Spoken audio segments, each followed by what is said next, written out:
Okay, it's 10 o'clock. Call the meeting of the Texas State Board of Plumbing Examiners to order. This will be the December 3rd meeting. So Dawn, would you call the roll, please?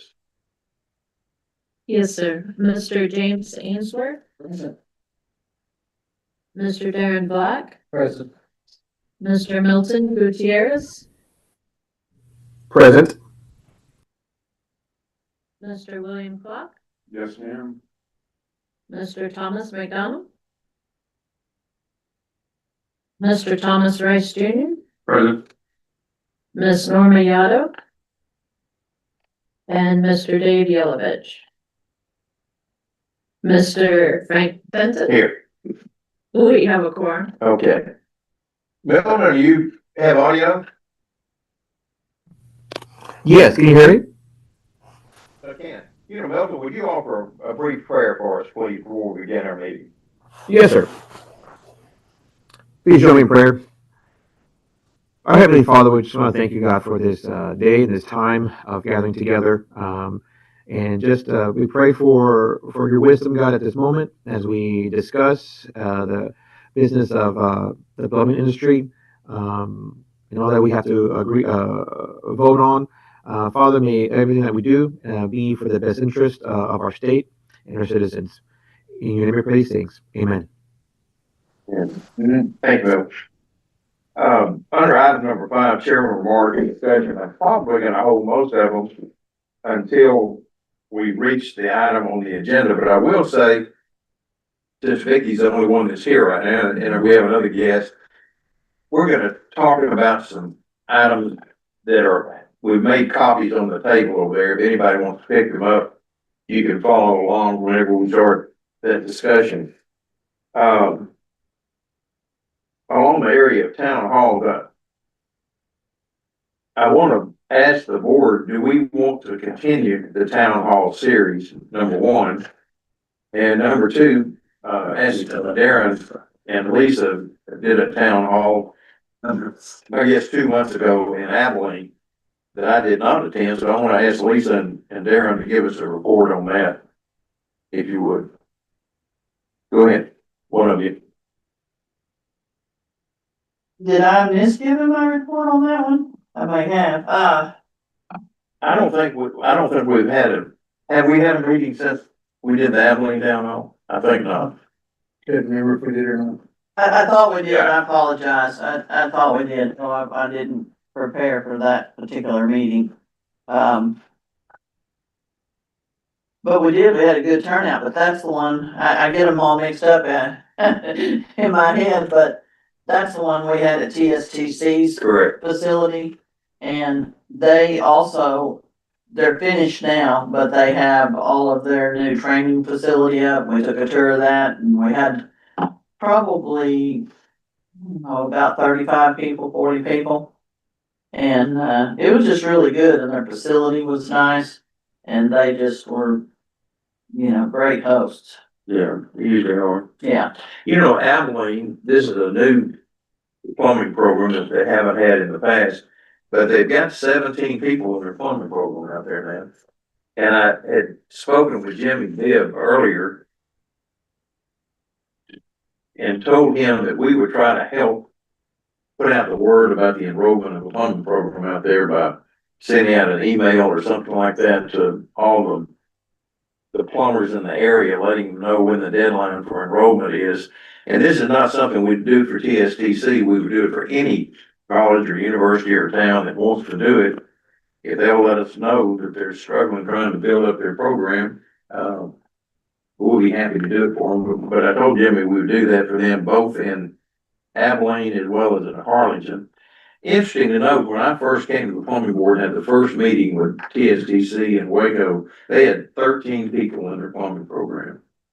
They now have 150 people in their plumbing program in Waco, and then 17 in Abilene and a similar number in Harlingen. So they are really growing their program leaps and bounds. One of the things that was interesting, and I've seen a picture of it since we were out there, is they have a giant sandbox they built with full-size piping put together for rough ends. And so it was really interesting, and that might be a big draw. And I had told them I had hoped to go back out there whenever they finished, and he said they were up and running and ready to go, so. How does the board and the staff feel about these town halls? Do we want to start another round of town halls in Texas, or have they run their course, or what are y'all's? I'm open to it. The last few that we went to, it was the same questions, I think, when we started doing, we went to the very first one, and then probably 3 of the first 5, and there were a lot of upset people complaining about things that had basically been addressed or had already in process, and the last couple I went to, all of those questions or concerns had dissipated. There's always going to be room for new issues, but I think that we've accomplished a lot of what we set out to do, and what we were, I guess, requisitioned to do. Yeah. And has there? The one thing you hate not to do them, the most successful we've had is the ones that were partnered with PHCC and the labor unions, and TSTC. Those have been the most successful. And I think we probably should continue to do them. But I don't know what the board thinks I'll about it. echo Tommy's sentiments. The questions are coming less and less, which to me, that's a good sign. Yeah, it is. You know, if they're just there for the presentation, and Lisa puts on the presentation, or you, or we open a Q&A up, it just seems like all the questions that we used to have are no longer there, like fingerprinting and everything else associated, and the testing and the lack of testing dates and everything else. I think we've taken a lot of the need for questions out of their hands. Yeah. But we need to start talking about new initiatives that we're doing, like this Ask Kevin Plus. That's something that might be a good way to roll that out, and we'll talk about that later in the meeting. But Maybe we just do like a regional, outreach for each, like, a board member or a staff member, and then the inspector for that area goes and like, this is what we're doing, this is Ask Kevin Plus, is there anything, it's just. one of the most popular things we do is when we take Lisa or Kevin or some other staff member that's able to fix individual problems. Yeah. It gives them an opportunity to look face to face with somebody and actually fix their problem. It's been a popular aspect of it. It really is. There's been times we've had them, and some of those things are not as important to them now because they've learned how to do it, because a lot of that was new. It had to do with new applications and new programming and stuff like that, but one of the things that some people have asked is, yeah, maybe if we did a regional thing and then send it out to, all the counties around a particular area and pick Mhm. 3 areas and said, we're coming. When we did our first one in Tyler a couple of years ago, we had people coming from All 70, over, 80, 100 yeah. miles away from all Yeah. over East Texas into Tyler. So maybe that's the way to go. 100 miles isn't that far anymore. No, not really. Not really. I think we ought to do them as long as there's attendance. I Yeah. mean, if we, I think we will clearly understand when we have done it enough when nobody showed up. Nobody showed up, yeah. My point was originally, like, all the questions and comments sent after meeting discussions were with the board. They wanted to talk to the board member, what are you guys are doing? The last two, they were way more interested in talking to the staff after the meeting than they were with the board member, like, okay, yeah, fine, and then there's a line to talk to Kevin or Big something else problem, yeah. afterwards, yeah. Yeah. Well, okay, I'm hearing a consensus, we're gonna do them again, so I think, basically the same cities that we visited probably are the ones we need to go back to. But I think that, let's start by partnering either with the labor unions or PHCC, or I know San Antonio was a huge success. We did the San Antonio PHCC one, had 250 people show up for it. So, you don't wanna stop doing that. It seemed to work pretty well in Dallas when we went through the supply houses too. Yeah, and Houston, we did that in Houston. Yeah, and it helped, so we Went well. and staff can do that. So I think between now and our next board meeting, we will come up with a tentative schedule in cities that we will tentatively plan on doing maybe one a month. And I'd ask the board members to go. I went to all of them the first year. I've been to every one of them except one since we've been having them. But they want us to talk to the board members, and especially you plumbers. I mean, they want to, we'll talk to a plumber, I mean, more so than even me, so. So if the plumbers on the board can attend, I think it would be really good to do that. I'd take volunteers to go to El Paso. Yeah, well, I'm gonna tell you something, that's the first one I wanna do, because we skipped El Paso this last year and we didn't go out there, so we need to go to El Paso.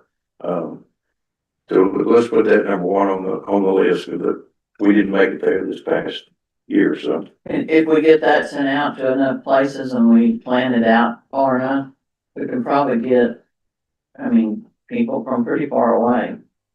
Because that'll be their only chance. El Paso were very successful. We had over 50 people there, and it really works when the local building inspector Yeah. sends out the invitation. When the building inspector asks them to show up, they show up. So if we can contact whoever that is in El Paso that we worked with last time and do that again. So So next board meeting, we'll have a tentative schedule for at least the next 6 months on, town hall meetings. I'm gonna save the facilities for Lisa's report. She can give a report on how we're doing. We are meeting in our, soon-to-be boardroom. I was teasing, telling Lisa, but when we moved over here, this room was stacked to the ceiling with everything in the world, and Kevin and some others cleared this thing out. And I was teasing Lisa, I said, if we don't schedule a board meeting in here, this will always be a storage room.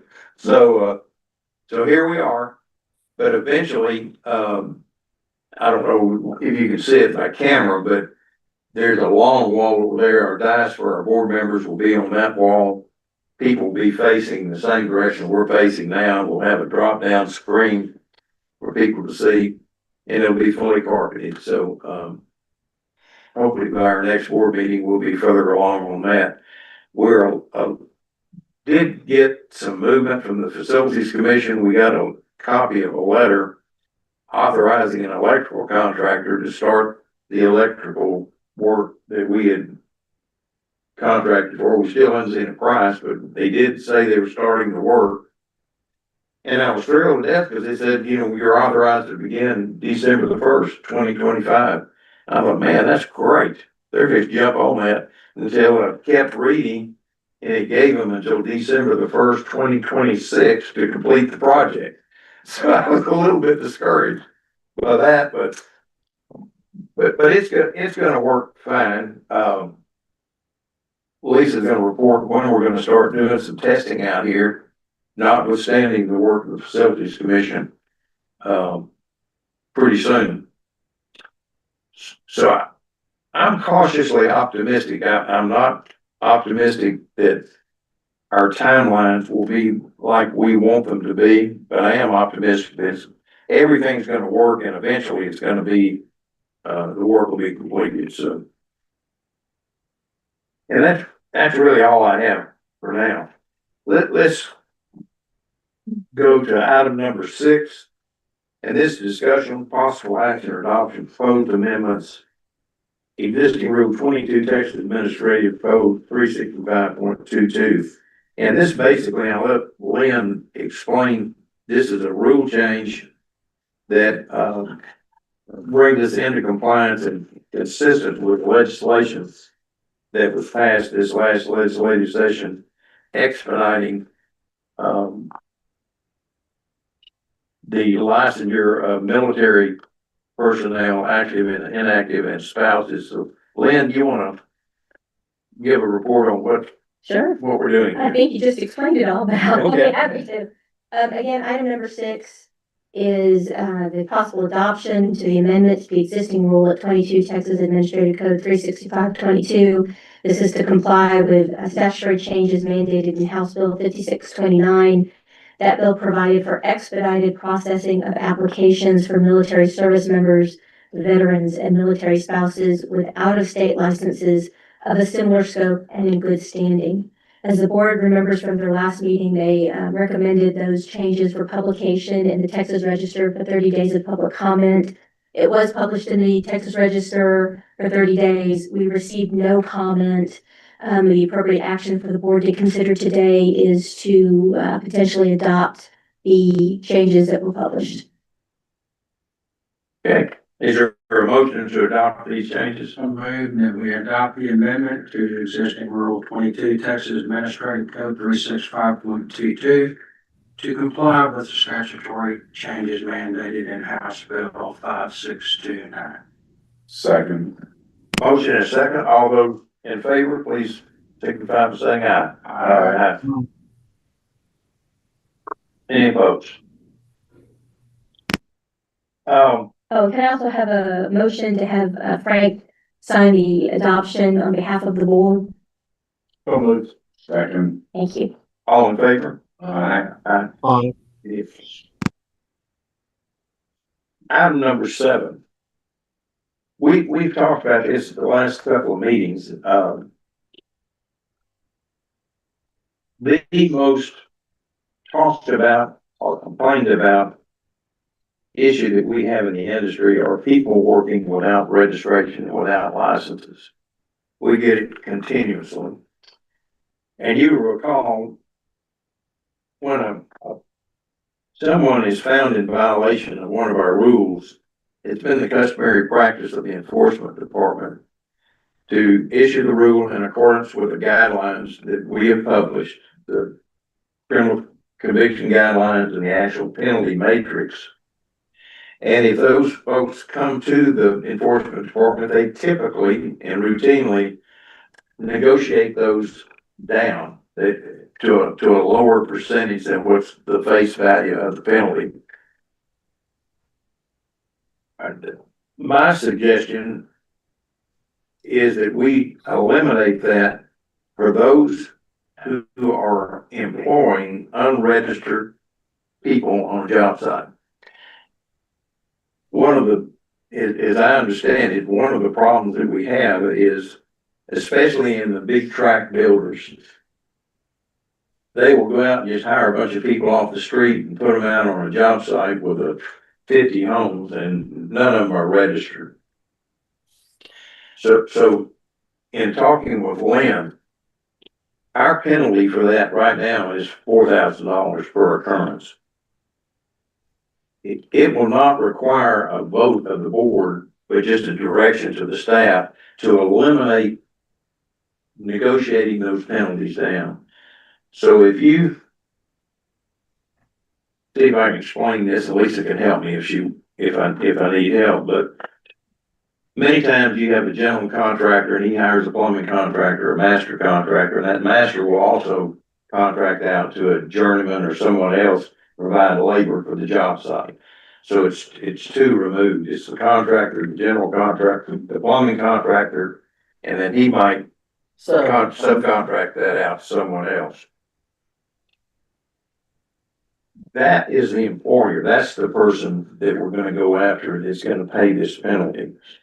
And I think it's justified to do this because there is no one who is a journeyman plumber or a master plumber that doesn't know the requirement that you have to register your apprentices before you put them on a job site. So it's not like we're surprising anybody by this. They know what the rule is. All we have to do is follow the rule that we already have in place, which penalizes them $4,000 per person, and just direct the staff or enforcement staff, that's a non-negotiable penalty. So if you have 3 people out on the job site doing plumbing work as apprentices, and they are not registered, that's a $12,000 penalty. Penalties are meant to act as a deterrent for future activity, and that's gonna hurt. I'm gonna tell you, $12,000 or $4,000 or $8,000 or 16, that's gonna get somebody's attention. And I propose that we direct the staff to make those non-negotiable for that particular offense. That's something easily they can do.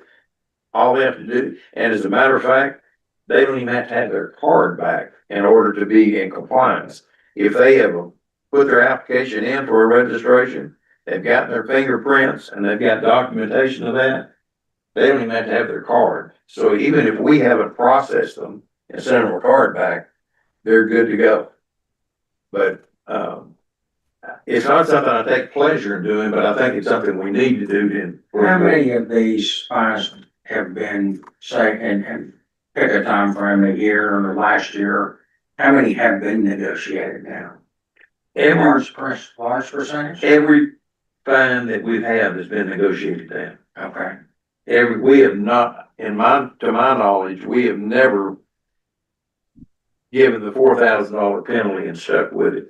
The only time it might have occurred, and it would be only 1 or 2, is if they were a previous violator. Yeah, that's true. But the majority of the ones in this past, I would say 2 years, well, I know all of the ones in the past 2 years have been negotiated down, but the total number of them is not going down either. We're still finding it. You know,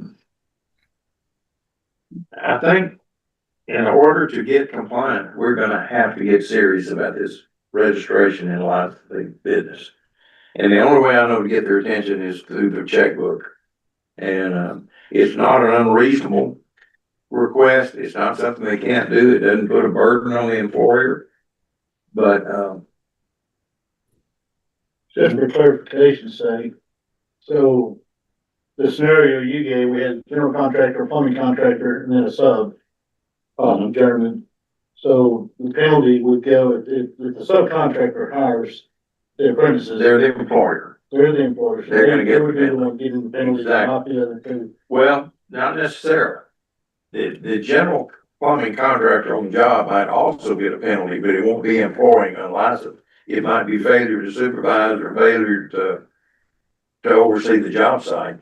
So it doesn't let him off the hook, but it doesn't nail him with the $4,000 penalty. That goes to whoever's paying those people that are unregistered pays the bill. I agree with what you're saying, that, you know, we have to be serious about the enforcement. The question being, if we make this non-negotiable, is there might be I'm just extenuating circumstance or something, could that be appealed to the board? Yeah, Okay. I think so. Don't you, Lynn? That's what y'all want. Yeah. I mean, that's what- I'm saying, I agree with you that we probably just need to take the This subjectivity out This is of it. gonna be the rule, but if the enforcement feels there's insinuating circumstances and they wanna do less, then it has to come to the board. We have to identify. It needs, need this amount to be a deterrent. I agree. Yeah. Because But I like the deal that, I don't know what an extenuating circumstance. I don't either. I can't But imagine. there always seems to be something pop up. Well, and I'm okay with that, so Lisa, you follow what we're saying. Yeah, It is a non-negotiable amount unless, and I can't imagine what circumstances would warrant not doing the maximum I penalty. get it, but I And I think we guess- ought to leave ourselves some leeway. so staff will have to make that decision if it's a unforeseen situation, or, I mean, I understand if someone got called away because their wife just had a baby and they had to leave the job, I understand that kind of stuff. I don't think that needs to, I'm using that just because. But that doesn't have anything to do with it. No, I know, but if a guy had to leave the job site, and they proved up that he had to leave the job site, and he didn't tell everybody to quit working, or everybody kept working and we found him. That's a situation where you'd have no supervision, fail to supervise. I think that's what this says. This is like the people, the This is individuals not in- having an apprentice card or. Yeah. It's black and white. I don't think So- it's not. Yeah, the fail to supervise might be what I'm Right. describing, but, so I think, and Lynn, you can chime in here if you want, but it seems to me if you had a special situation, maybe we'd have to do it through some kind of agreed final order, and then staff would say, this is what we found. Do you, I mean, Yeah, I just. I would say whoever got the fine, if they wanted to appeal to the board.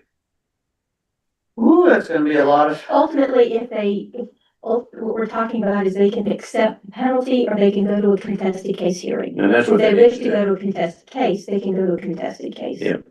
then it would come back. Then it'll come back to the board. Okay. So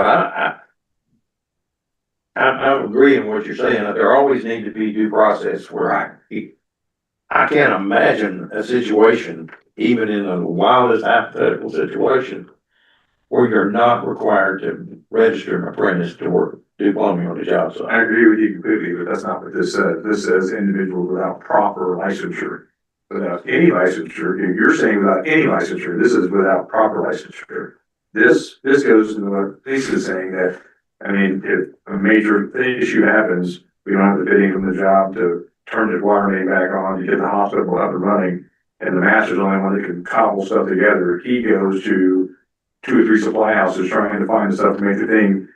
The inspector rolls in, they don't have somebody supervising them. Everybody on that site is no longer properly licensed to be. My trying to opinion, get. and I'll do whatever the board wants to do. Now, I understand. agree with you. So if you have somebody on there that doesn't have any apprentice card, doesn't have any type of registration, should be $4,000. At least I think there's a disconnect, because the example you gave would be a situation that would be, Everybody could be registered properly, but, at that moment. But yeah, the apprentices may be the only one left or whatever, and there might be an emergency situation. Instead of having a journeyman out there. I get it, and I agree with, thank you for pointing that out. Yeah. So, you know, so the verbiage just needs to change from proper to without. I agree. Well, the main thing is Lisa just needs to know that we're talking about unlicensed people on the job. Right, that's the Period. biggest complaint. Yeah. That's the one that's mandatory. Yeah, and, The failure to supervise, they can handle that the way they've always handled that. okay, But the only thing we're talking about, if you are a subcontractor or a contractor, Yeah. and you put people on that job doing plumbing, and they're not registered or licensed, then it's $4,000, period, I agree with that. per person. But it does not apply to failure to supervise or the situation, the example you gave where okay, somebody left. But At this point, it doesn't. Okay, The so- only thing we're talking about is unlicensed or unregistered. unlicensed and unregistered. Yes. Yes. Okay, we got it. All right. However you want us to do it, that's how. So there's no board formal vote required, because it's already within the penalty matrix. It's already applied. Yeah, we just won't be doing the settlement amount. In other words, the settlement was to expedite cases through. You know, the settlement is Now- $4,000. Yeah, period. So now there's, yeah, I think There's no- that'll make a deterrent and not a cost of doing business. Yeah. You know, and then, I think, you know, as we do this, I just think that we ought to make sure that we highly publicize We will. that we are doing it so people, you know, do understand what they're walking into. You know what, maybe Kevin and Lisa, it is such a shift. Maybe we should, and really what we don't want to find people, what we want them to do is come into compliance. So maybe what we should do is send out an email blast to all master plumbers saying that effective January the 1st, and that's when I suggested we put this in place, that there will be a non-negotiable penalty for employed. for anyone doing plumbing work that's unlicensed or unregistered as an apprentice. $4,000 per person. Per employee. period, Non-negotiable.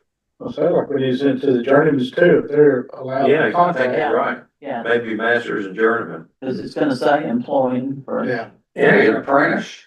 you know what? You know what? Hey, we've got tradesmen that have got labor companies that are, so maybe we ought to just do a general email blast, period. As well, I'll put it on Facebook and let's make it effective January the 1st.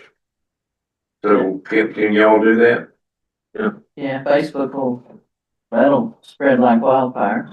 Well, it needs to, and that's exactly what we want to do is we're looking for compliance. And if they comply with the law, it won't mean anything to them, won't make a difference to them. So. Everybody okay with that? And that'll give the master plumbers a chance to talk to their contractors too and say, hey, this is what's coming down. Okay. how do we, just not to extend that, but how do we get away with not bringing the RMP in on that, being ultimately, he is the responsible license holder. He would come in under it, but not for Not employing that every license. single time. There's gonna be some that are gonna go to the journeyman, there might be some that go to an apprentice. And in other words, they're running a subcontracting company, they're not running a plumbing company, and the RMP's running a plumbing company. Right, So if the RMP is employing that journeyman and this, you know, ultimately you might be able to get the RMP and the journeyman.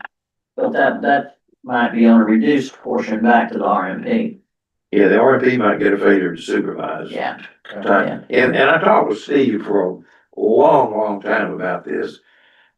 And Steve is in favor of it. He is supportive of it. Okay. And he said he can do it. He said he's already doing it. He said the only thing changes is it's non-negotiable. It's $4,000 per head, so.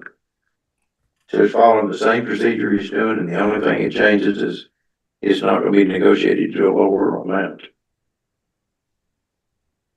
I shouldn't admit this, but I used to be over about 200 over the road trucks.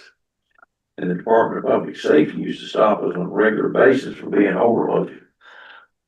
And I figured out that I was making more money off the overloaded revenue than the fine cost.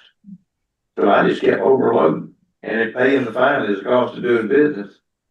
Until finally DPS got smart, and when they caught us overloaded, they make you park your truck and unload it to another truck before you can proceed. And I tell you what, I came into compliance. Yeah.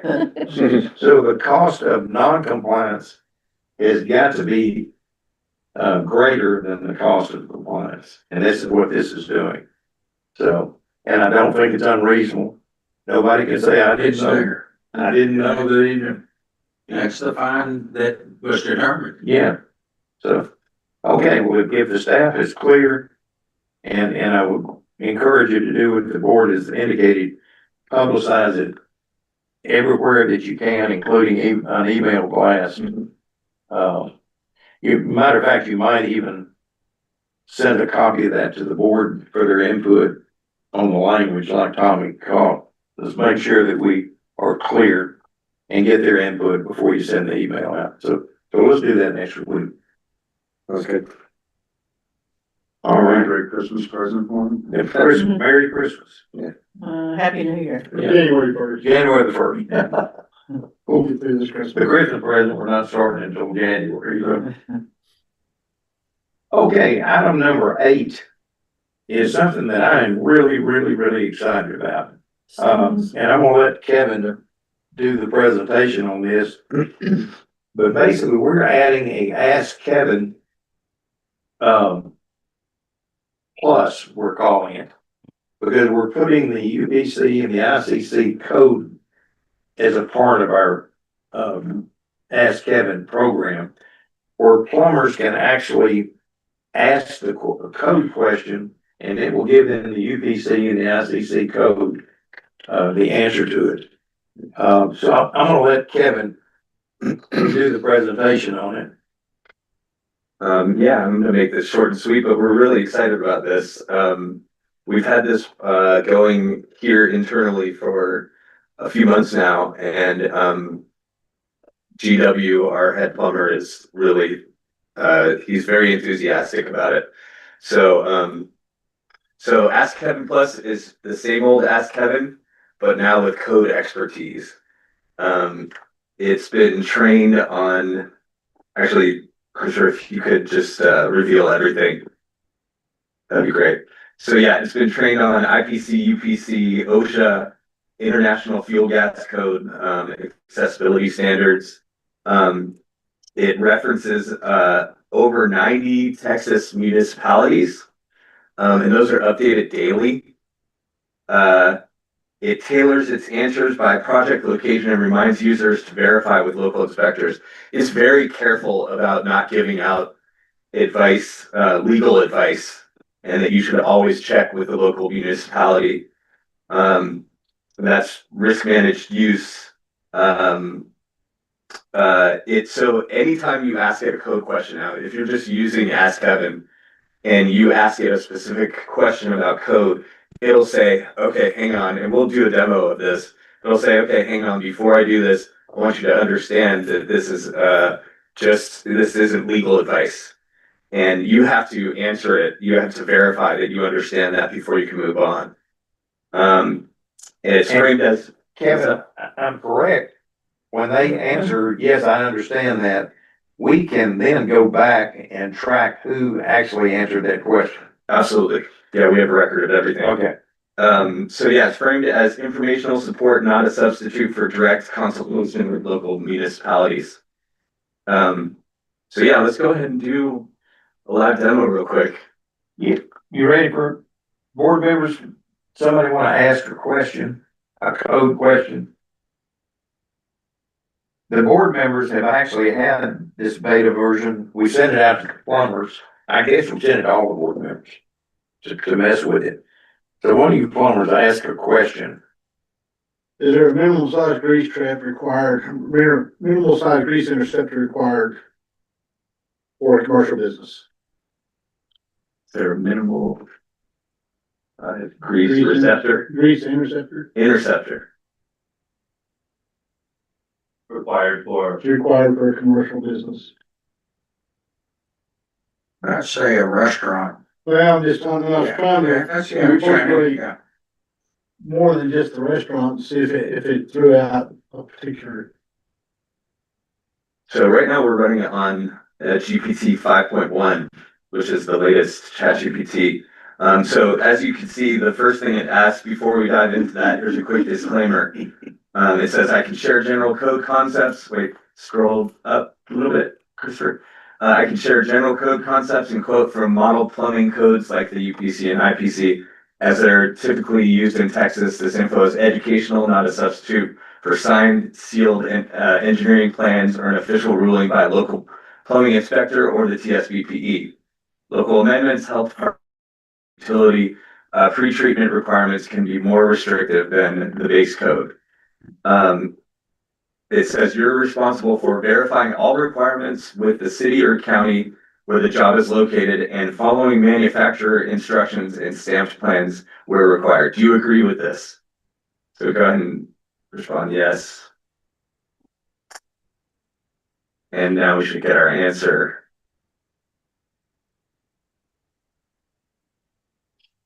So I think this is great. So it is going to give a short answer at the beginning. So it's saying the short answer is there's no single universal minimum size that applies to every commercial business in Texas. And it gives more information. And then it's going to do this in most cases. It's going to ask you where your project is. And so if you answer that, it's going to drill down and actually get the information on the municipality. Austin's real strict.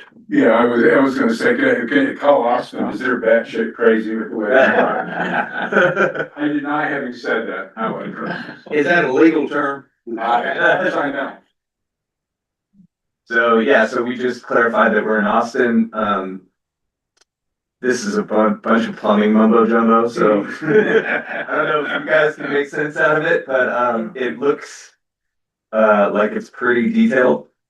And it's citing UPC code. It's always going to give you the exact location of the code that it's citing. And let's try this real quick. Christopher, if you could just ask it for a printed out version. Yeah, a downloadable. A downloadable printout. So Hard copy. yeah. Watch this. This is pretty neat. So he's asking, would you provide me with a downloadable hard copy that I'm able to print?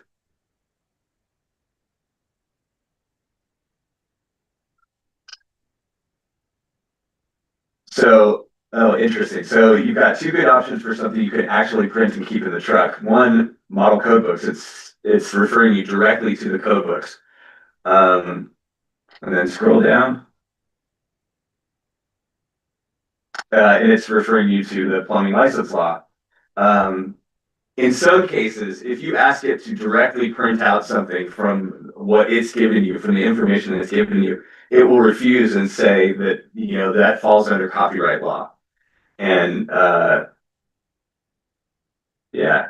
Oh, there you go. And it should link back to. So here we go. Here's the, yeah, so it's saying, we clarified, can I print this directly? Because significant portions of the source material behind any detailed plumbing code answer are copywritten, anything designed or formatted specifically for exporting or printing outside this window is treated as a potential copyright issue. Export of that content or any effort to repurpose it outside of this instance would likely be illegal, so I'm not allowed to help set it up for direct printing. And then it gives alternative options. Can you ask it, does the city of Austin, does this cover the amendments?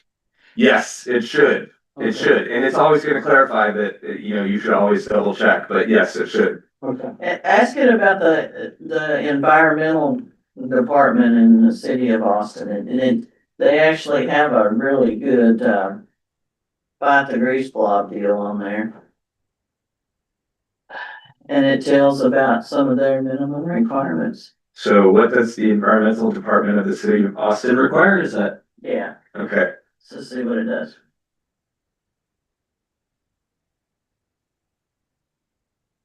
Surprised you didn't pop up and say keep Austin weird. You know, industrial waste.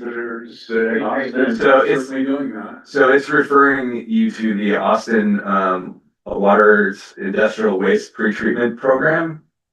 It's saying because those, policies are set and updated by the city of Austin, not by the state plumbing law, I don't have the authority or up to the minute local activity tax to quote you. So if it doesn't have the information, I think this is actually really great because AI is known for when it doesn't have the information, just BSing you and giving you false information. This Ask Kevin Plus is really good about when it doesn't have the proper information, it's gonna refer you to the people that do. And in most cases, you'll get a link directly to the page. So here, right here, it's saying where to get the exact Austin requirements. And it's saying, you know, it's giving you all the information you need to track down that information. Should it give you contact info? Yeah, it should. It should. If you ask it, it usually will give you how to contact. It didn't have the link to the Austin, I thought I saw it. Can't really see from here too, I but didn't see a link. There's a lot of information. Yeah, No, it's, I saw a link up there above. yeah, to, I think in the first part of it. yeah, if it doesn't automatically, yeah. if it doesn't give you the link you're looking for, you can ask it. And if it has it, it will give it to you. But importantly, if it doesn't have it, it won't give it to you, which is really a good thing. Putting it back on the plumber to find out. Yeah. Right, and not giving you erroneous information. You know what Kevin said, and GW Smith has walked in the room here. GW has messed with this thing for a month, trying to fool it. And he told me that it's not been fooled yet. No, Well, give us your experience with, I've used it. People out there in the public think that I'm some kind of a savant or something. So they ask me questions and I'm typing it into that thing as they're talking. I'm like, well, subsection 32, water distribution says, and they're like, what the heck? Got right And now. now you'll have my secret out.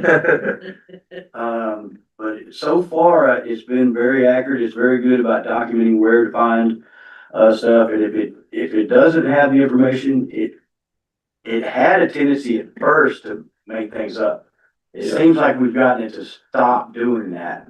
But if you drill down, it'll tell you it'll give you phone numbers for the department. yeah, GW was telling. Replace Ask Kevin? What's that? Is this replacing Ask Kevin? Is Yes, this all it will, really yeah, replacement? eventually, yeah, Enhancement to Ask Kevin. exactly. Not a separate. How many fixtures are required for a new movie theater?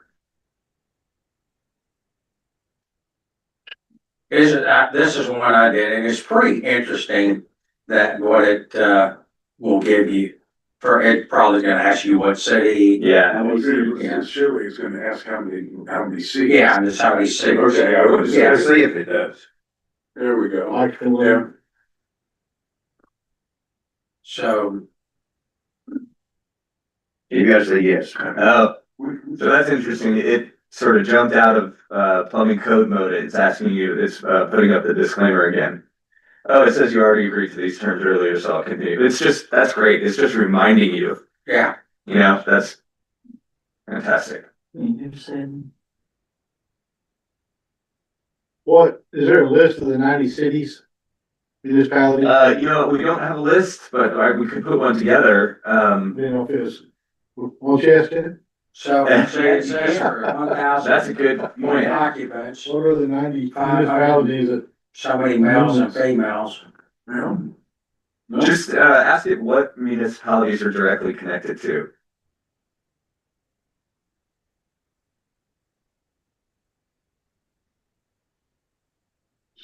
What? Ask Kevin. Yeah. Or are you directly connected to?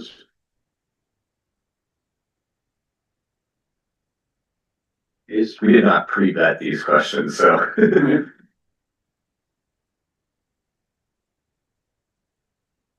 Oh, yeah, it's confused about that question. One of the things that we're gonna do before we release it to the general public, put it on the website, is this month, we're gonna send it to all of our investigators in the field and let them ask questions and use it in their daily work and see if they can fool it. GW hadn't been able to stop it. And we're gonna let them use it for a month and give us feedback on how it's doing and if we need to make adjustments on it. And after we receive that input, then we'll roll it out to the general public in January. I think it's gonna be, and I think GW agrees with me, it's gonna be one of the most powerful tools that certainly this agency has ever done. And I see this evolving into something that not only the plumbers can use, but a consumer will be able to use it. When someone tells them that they're gonna change out a water heater and the code requires that we replumb all this stuff, a consumer can type in what's required. So it'll be a powerful tool for the consumer to use in dealing with a plumber. I thought that was interesting. It actually, we tried to clarify the question about which municipalities it's connected to.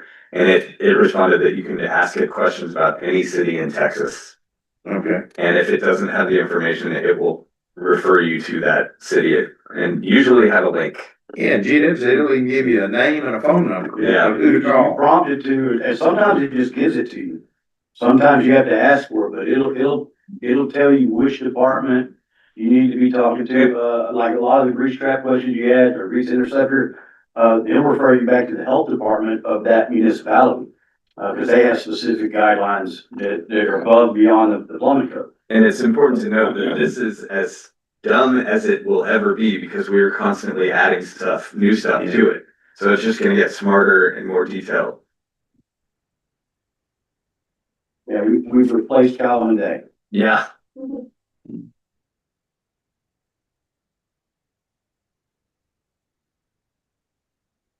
So which versions of the UPC and IPC are, what does it have access? 2018. Is that what it is? Well,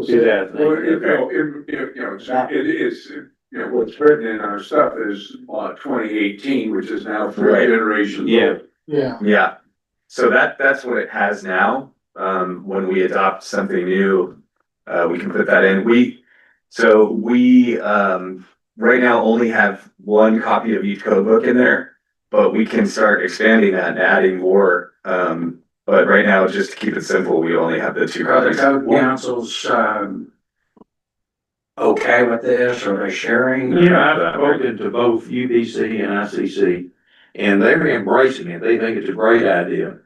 And I would hope that maybe, I'm sorry that they're not here today, but I would hope that they might want to provide us a link to their specific code. And when we ask it a code question, an ICC one, it'll give you a direct link to their code requirement. Pick a year of code book. Yeah, pick a Yeah. code book. Yeah, future feature would be great if this could connect directly to their But services. that's up to them, but they. Yeah. I'm just saying, but so far, I mean, you're not getting any resistance. No, not at all. Matter of fact, they've embraced it and both are thinking it's a great idea. So, and they should, because I mean, Absolutely. And this would drive traffic to their. absolutely it will. One thing Absolutely. we'll do, this morning, I asked it, give me the differences between grease trap or grease interceptor regulations in Austin versus Houston. And first thing it said is, Houston is on the 2024. Austin is on the 2021. And if you wanna know what code any particular city in the state of Texas is under, it'll tell you. Oh, wow. So when you're going from town to town, you're one of these plumbers who goes all over the state, you have a tool there to tell you exactly what code they're under, what their ordinances are. And it'll specifically tell you when they adopted it. And so it's pretty. And I should know the answer to this, GW, but are the municipalities held to adopting the code back to a certain date? They just, the 18, if we adopt the 18, I assume that they have to at least meet the 18. But I know that every city, like Austin, is on the 21. And I don't think that's They true. went beyond what the state adopted into the newer code. Where mine. We got smaller municipalities. And don't update it, you know, they may be some out there on the 15, I haven't seen one yet. But I think I remember. Wouldn't surprise me. I could probably ask it, are any municipalities on the 2015 code? IPC. And it'll probably tell you. You wanna try that, Christopher? Which municipalities? Or any municipalities? Are Yeah, municipalities still adopting the 2015 edition of the IPC? Yeah, there you go. John Bada just texted me, he's walking in, said Austin's on 24 and Houston's on 21. Okay, I got him So there. he's listening, he's listening to it. John.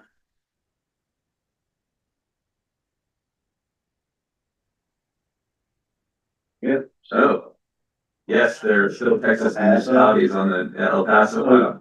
It'll tell you whatever, every municipality in the state, what code they have adopted, which is beneficial to the plumbers, for sure, because we're just guessing most of the time, if you travel city to city. So, at some point, we need to figure out how to share this with the engineers, because it's be really helpful, for the folks that do that. It's also programmed to show deference between IPC and UPC. In the case of like, if it's giving an answer, it will give equal weight to both code books.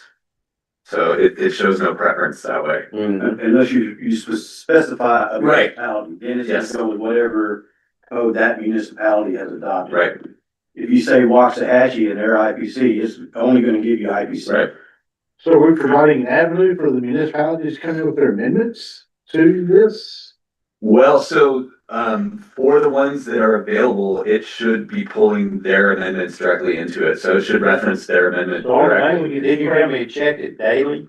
Yeah, yeah. check the So to local the extent that they reports. are updating that information, it should be in there. And there, there might be, a particular small town that we haven't found that exact page that they're on, but we're getting there. And we have it for most. If they've got it on the internet, Mhm. it's getting it. It'll get it. It eventually will get it if it doesn't have it now. Incredible. Isn't that incredible? Yeah. You know, the thing that's incredible to me, and I hope that you guys take pride in this, we're on the tip of the spear in state government in providing this kind of information to our licensee base and the public. I mean, no one other agency that I'm aware of is doing this. And I'm gonna say this, I was looking at the appropriations for another licensing agency. They asked for authorization for $500,000 to develop an AI program to do similar to what we bought off the shelf. For what, how much a month are we paying? $4,000 a year. $4,000 a year for it. They were asking the legislature for $500,000 to try to start developing something like this. So we're really on the cutting edge and the tip of the spear on the AI, and we haven't even scratched the surface. There is so much more that we're gonna be able to do by utilizing these types of programs. The one thing that we're gonna stay away from, and the staff knows it, and I know it, and the board needs to know it, is personal data about the individual plumber.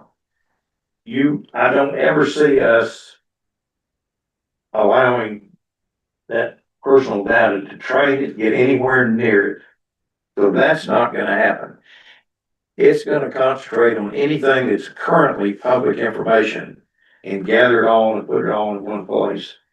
So I'm really excited about it. I think it might be one of the, I think it's a good value add for the author. So if you were to ask you right now, is Ron Ainsworth a current licensed plumber in the state of Texas? It wouldn't.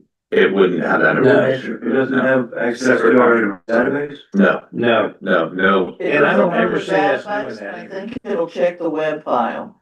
It But that- won't. It won't. check the For web that file. question, no, it's not gonna answer. It will know Ron because Ron is a board member and it'll give Ron's information as, as related to his seat on the board, but nothing else.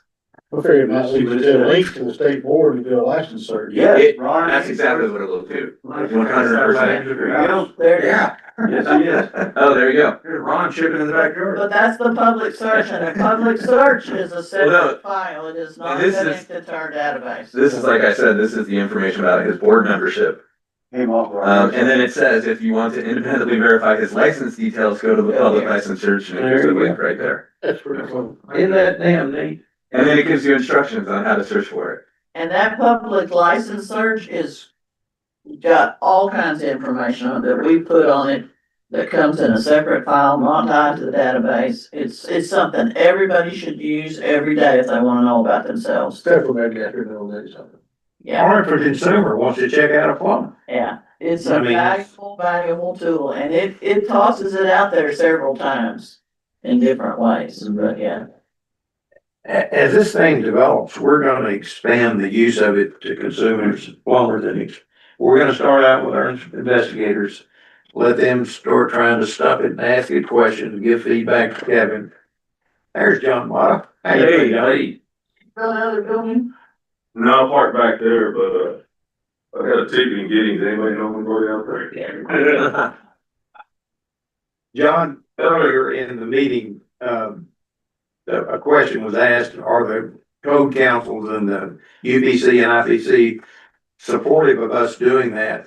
And I reported that I had talked to all of you and you all thought it was a great idea and Right, was gonna be a big benefit to the industry. right. Am I correct about that? Yes, sir. Yes, sir. And also the one thing that we did think about is these are basically, they're not formal interpretations. There is a process I know both groups utilize. I know we utilize that if they want a formal interpretation. You know, they can request that. We can even provide a link on there where they can probably navigate it. You can go to our website, navigate it. See, that's one of the things, and you weren't here when we discussed it. I see eventually ICC and UPC both providing us a link to your website where they, if they want to go to the official code, they can link on here. Our program will not allow you to download a printable version of the information we give because of copyright Exactly. information. So I would hope that at some point in time that both UPC and ICC will provide us the information to link what we're doing to your database. And that will be the official, if anybody wants the official language in the code, Sure. they can get it.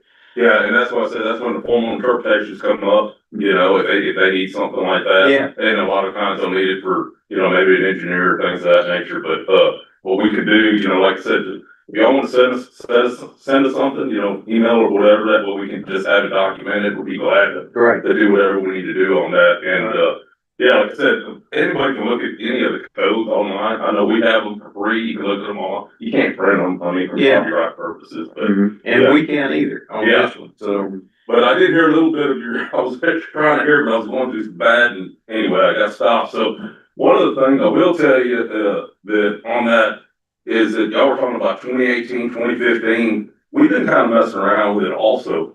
And you can kind of, you know, I mean, Texas had 972 cities and towns you can go to.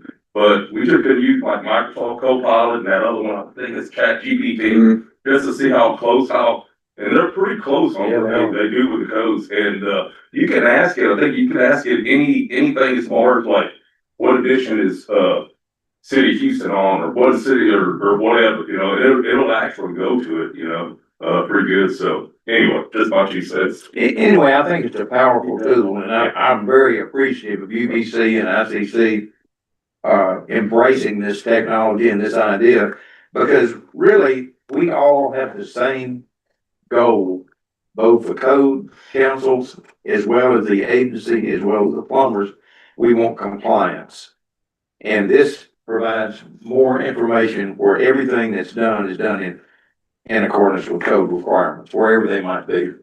So, I'm really excited about it. I think it's a really, powerful tool, and it's not gonna get anything but better over a period of time, because we're gonna work with both code councils and try to link up with them, and it's a pretty exciting revelation for the plumbing industry. Is it able to address med gas as well? Mhm. Okay, so Absolutely. we got NFP 99. Yep. As well. Yes. And, yeah. And we're gonna stop our toe, we'll make promise you, there's nothing in the world that's not gonna I'm not sure. I have don't think so. something come up that's a glitch to it. But you know, it's kinda like GW was talking about earlier today, we'll fix it. I mean, if there's something wrong with it, we fix it. That's exactly what we will do. It'll be a work in progress from this day forward. And it will always be getting better and improving. So I think it's a really, I think a lot of other licensing agencies are gonna start looking at what we're doing and just be wowed by it. And I see electrical and AC and everyone else, adopting something like this. And then they'll take credit for it, so, which is fine.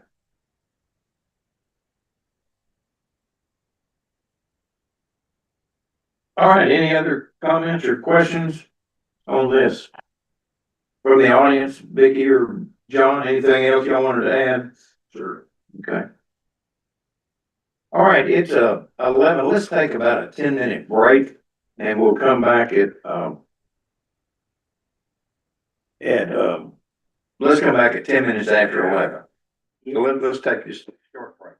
There's coffee in here in our big kitchen.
It's 11 minutes after 11.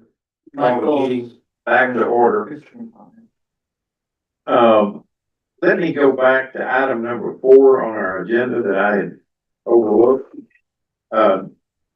Need a motion to excuse the absence of board members Yelovich, Yada, and McDonald. Mr. Yelovich has got a conflict with work. Mr. McDonald and Ms. Yada are both ill today and have spoken with us. So it would be in order for a motion to excuse the absence of those three. Second. Motion is second, all in favor?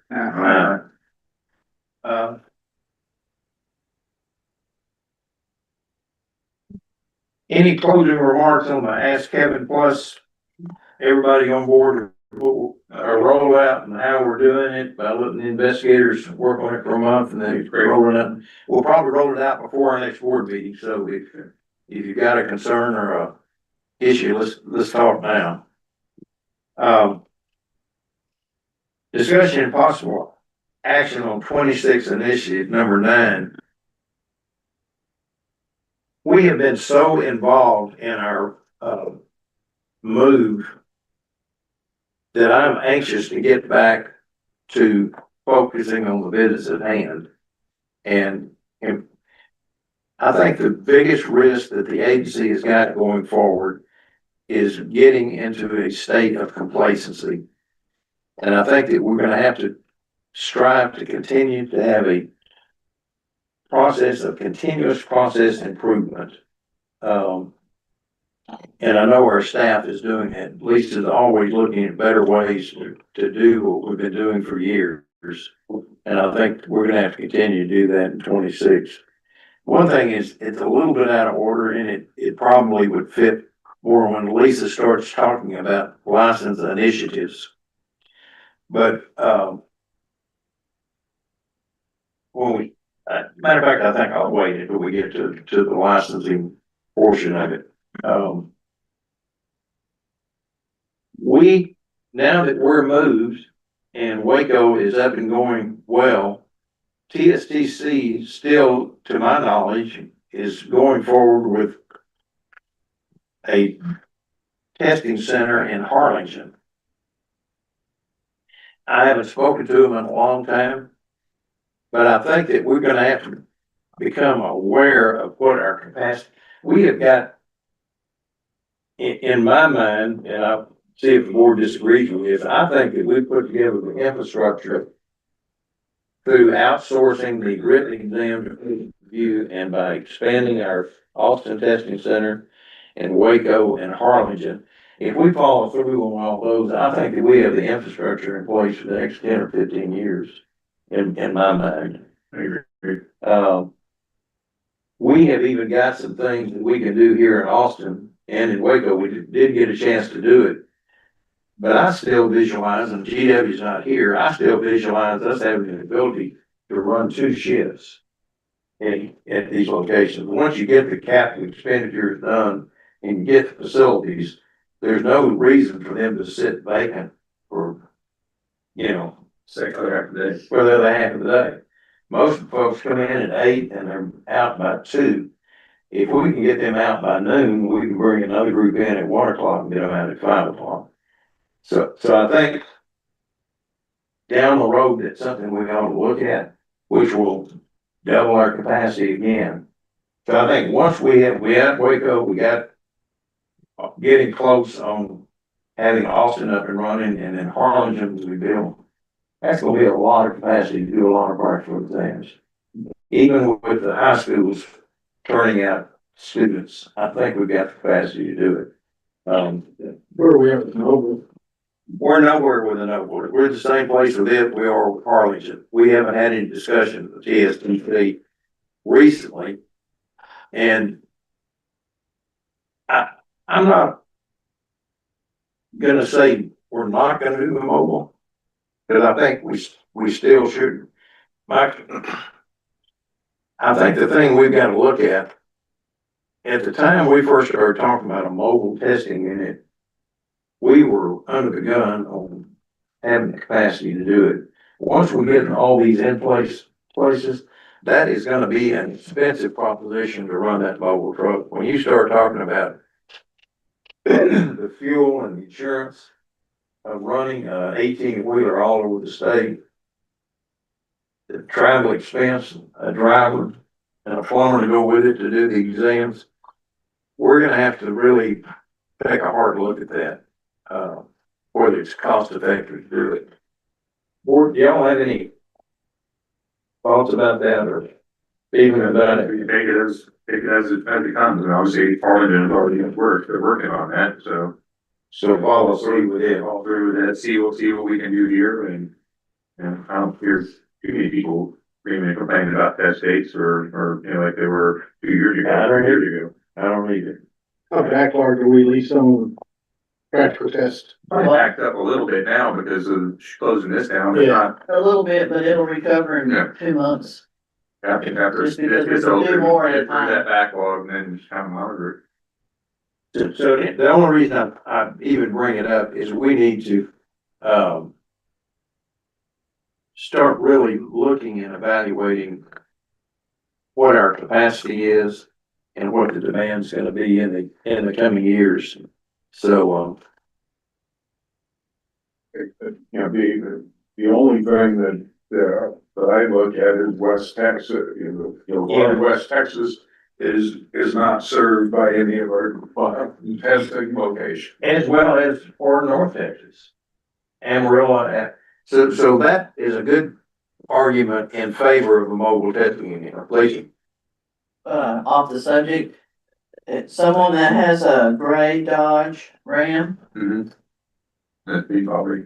is there any chance of you moving it over? My sign people are here to put a sign on. Yeah, good.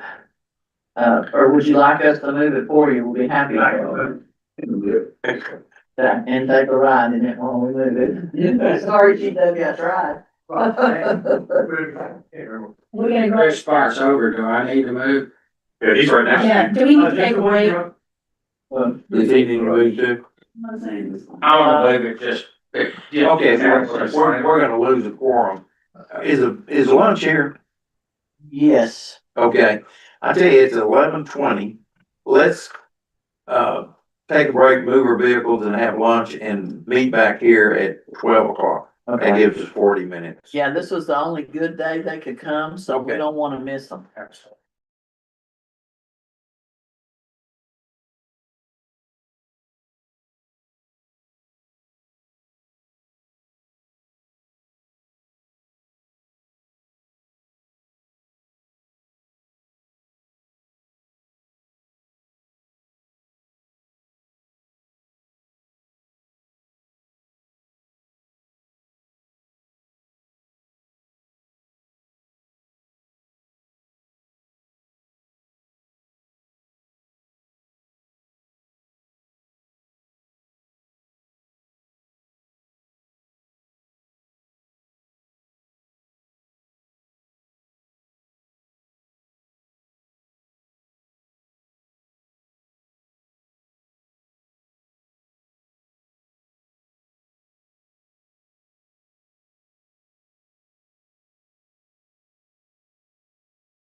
Clock and our guest of honor is not here, Lisa. We're gonna start with her. Is, are the people signed back on that were on video conference, Kevin? Let's see, Milton is. That's Just Lisa. Lisa, you're up. What about Steve? You're live. Steve is not, that's yes. Just so the board knows, it brought to my attention that Steve Hurd was tuned in when we were having the Yeah, discussion about the, oh, you did? I Sorry didn't, about I couldn't screen. see. So Steve was there and he heard all the discussion, yes.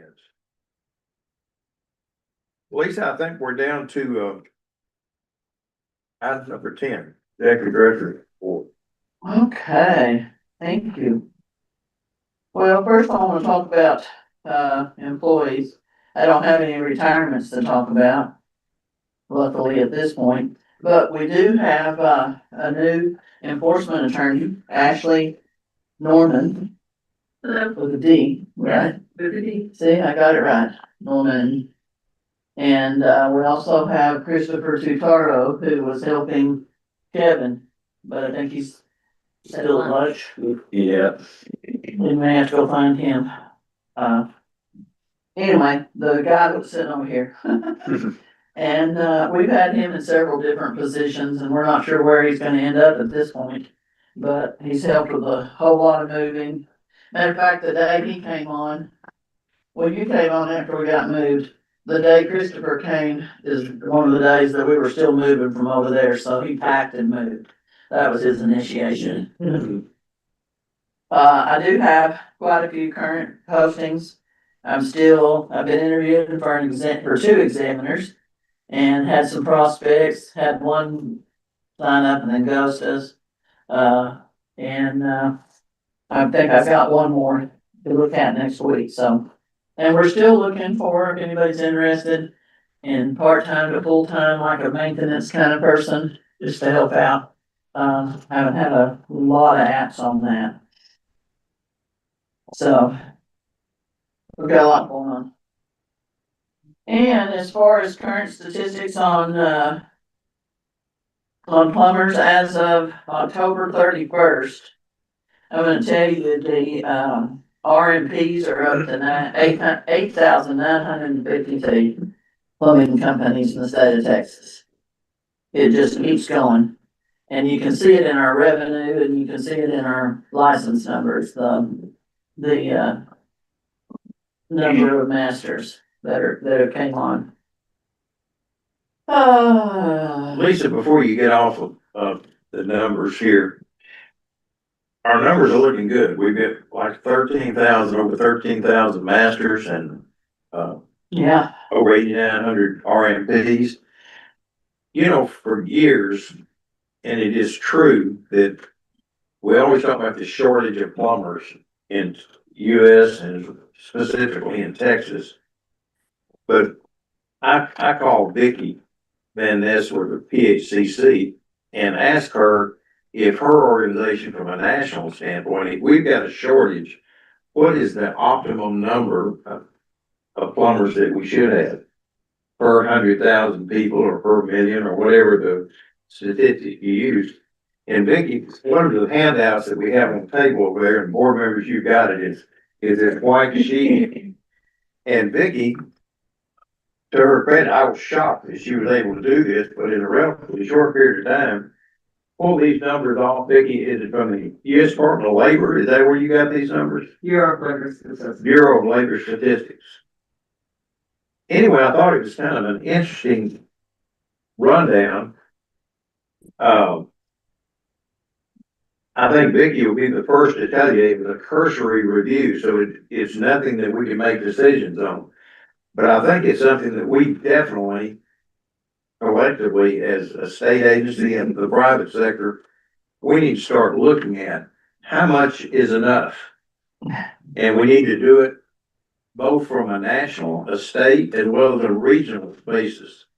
And I asked Vicky if she and UPC, IPC, and the labor organizations would participate in trying to, let's refine what number we look at. It's like playing football and not knowing where the goal line is. We at least need to know what the optimum level that we should be striving to attain. There's no question that we've got a shortage.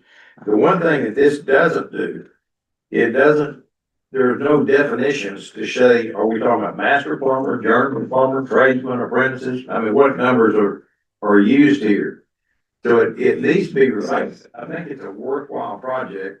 And Lynn, if you'll help me do it, I want to send a letter and maybe a copy of this to Brian Daniels of the Workforce Commission and ask him if he will assign this to someone in his group to try to refine how many per capita tradesmen that we need in these areas. The one thing that's not factored in, you think maybe 38 per 100,000 is really low, but if there's no economic activity going on, it might be too many. So some way or another, we've got to factor in the amount of economic development that's going on in the state. And Brian Daniels at the Workforce Commission has got access to a lot of those numbers, both economic development numbers as well as population. And we can, lend our support. We can get a pretty good analysis of where our plumbers are and what their classification is. So we would love to participate in that. But I think it's worthwhile if the organizations think it's worthwhile. Vicki, anything else you want to say about this report that you did? Not specifically, yes, there, all the, not the national, so they don't make those distinctions like Frank said on what type of, license it is. I did talk to the stakeholders yesterday. John is kind of our spokesperson for that, includes the unions, and we all agreed that we would be very happy to have in whatever, I would think the person that should carry the ball on this would be the Workforce Commission. They've got probably access to the most data, both economic development as well as the actual workforce than anyone does. So maybe, Lynn, if you'll help me prepare a letter to Brian Daniels asking him to take this on as an initiative that, we'll lend our support, and we've got support from the industry to try to do that. So I think it's a worthwhile project to work on. Question. Lisa, like I know I've got, journeyman and a master, and I see down here that we have 100,000 licenses, 72,000 people, and I get that. The, RMP number, is that included in the 13,000 masters or that 22,000? No, it's included in that number. So, okay, But the 89 so people, there's how many are? basically 4,000, non-RMP masters. Yeah, and total people that carry all the different licenses, Right. so well over 72,000, yeah. Right, okay, And it's fluid, it just keeps changing every minute. so. exactly.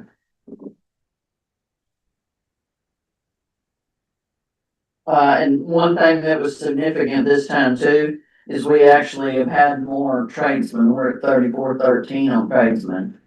So that's a good thing. Do But you there, think is that number going up because of our programs? It could be. Educational programs? part of it is going up because of the programs, it's just, they're not staying at tradesmen very long. So, this number is constantly changing. Yeah, They're jumping to the journeyman quite a bit. And when you go over and you look at some of the statistics on the journeyman in the next item that I have.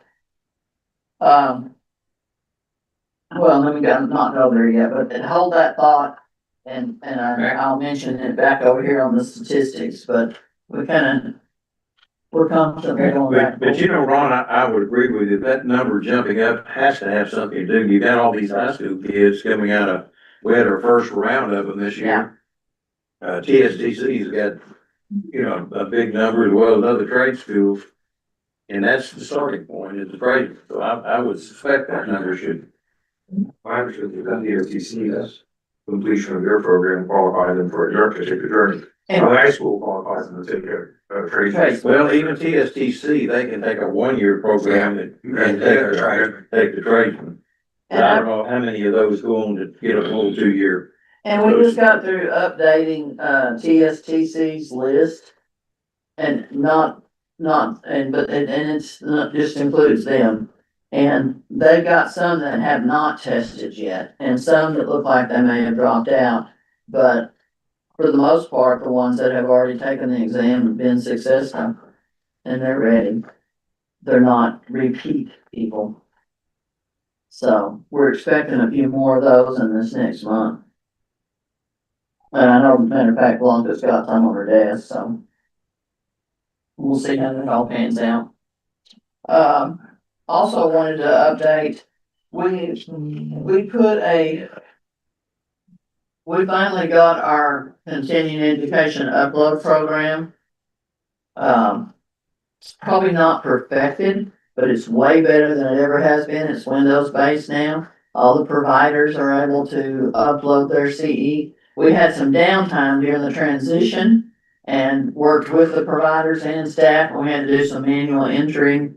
So there was a few people that were concerned about whether or not their credit was gonna get in there, but they all got in there, and the providers all did a great job of sending us their credit information. But it's a new program, it works good, and most people have been able to navigate it pretty well. We've got some instructions coming out on it for new people, and 2 more little updates for it, so it's coming together. And that should last and live for quite a while. I mean, eventually we'll probably call it a legacy thing, but it's gonna outlive me. So it's the best thing we've ever had. I'll put it that way. Pending plumber exams. Next week we have, I have 8 each day scheduled for next week here. Actually, I think I have 10 on one day. We just added a couple yesterday. And so we're gonna give exams. And after the meeting's over, if everybody wants to, we'll walk out there and look at it. But next week will be the first group that's taking an exam in this building. So you've opened that up on the website where they can start scheduling back in Austin. Yeah, those are ones that we put in manually. Okay. And so now if you go, and we'll see how it all runs, and we might have to make some changes or whatever. But, if you go log in right now for Austin, you can schedule January all the way out. And to anybody that's kind of gotten stuck or needs to change from Waco to Austin can do that right now, as long as it's 10 days out from the day that they're scheduled. So anybody that's hearing me, if you want to change dates, you should be able to see the Austin dates right now, whenever you go look in there and pick one. And I suspect it's gonna fill up pretty quick. But GW and I've looked at it, and, we don't think it'll be but a couple of months, and we'll be waiting on them again. So we got to the point where we were waiting on people. And, but Waco's been running a full 10 almost every single day, except for some days we had a holiday or a maintenance day where we just had to stop and clean up. And we've been doing some med gas in Waco too. And it works pretty well. So. Lisa, you might Sign up. mention, we've been testing inspectors now for what, 2 or 3 weeks now here. Yeah, we've been doing inspectors. When we tore all the inspector stuff down and moved it over here, that was no small feat, I'm gonna tell you. And so that's the first thing that we did put back up, and we've given quite a few inspectors in the last probably 3 weeks, really. And we tried to do that and fill them in where they needed, almost doing it manually and them calling us because the cities are so desperate for inspectors. So we never let up on that. A registered apprentice can still be out there working with some supervision for a while, but the inspectors were, in the cities were in dire need for inspectors, so. GW worked and Juan worked really hard on getting that up and running. And on the, number of exams, I wanted to say something about while it's still fresh on my mind. If you flip over to the 2 pages, it says Pearson View at the top. And there's one that shows, that's 25, but if you look at 26, which is September 1 of this year to present day, and go down your list right there, there's 338 masters that have taken the master exam, and about 142 of them were 2-year people. So we had a big flood from September to present day of the new people that have only held the journeyman 2 years in a row, which was a legislative change. And what was interesting is the ones that have held it for 2 years, their score, their average is about 56%, which the ones that have been waiting for 4 years is about 50%. And so GW and I kind of dissect this and kind of look at different things. And what we figured is that the ones that are 2 years, they've still been studying the code really hard. And they came off the master or the journeyman not too terribly long ago. And they had 2 fresh years of being out, hopefully putting things into code. And so it wasn't maybe as much of a shocker to them. And the other part of it is the 2-year people most likely took their written exam for a journeyman on the computer based. So we've kind of gone that full circle around, and we've been watching it to see how they would do. So pleasantly surprised they did well. We didn't want to see a bunch of 2-year people just drop off. We were really hopeful, so it's pretty interesting. But that's a lot of masters, 338 since September 1.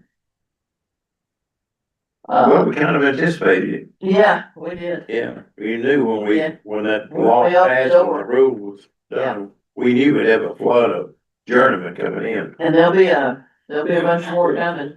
You can really see it. You can see it in the revenue too. The number of licensees and revenue and collection, all these, they kind of roll together. You can't reconcile one to the other, but you can see what's going on to make sure, you're rocking and rolling the right way. It's encouraging to see that master, pass rate significantly go up this time. Yeah. For what it has been. Yeah. Yeah, we were hopeful, because we didn't want to see it just plummet. I mean, it's not an easy exam. It's, Does anyone have an explanation why the journeyman med gas pass rate is the lowest that we have? it's a tough exam. Probably the hardest to do.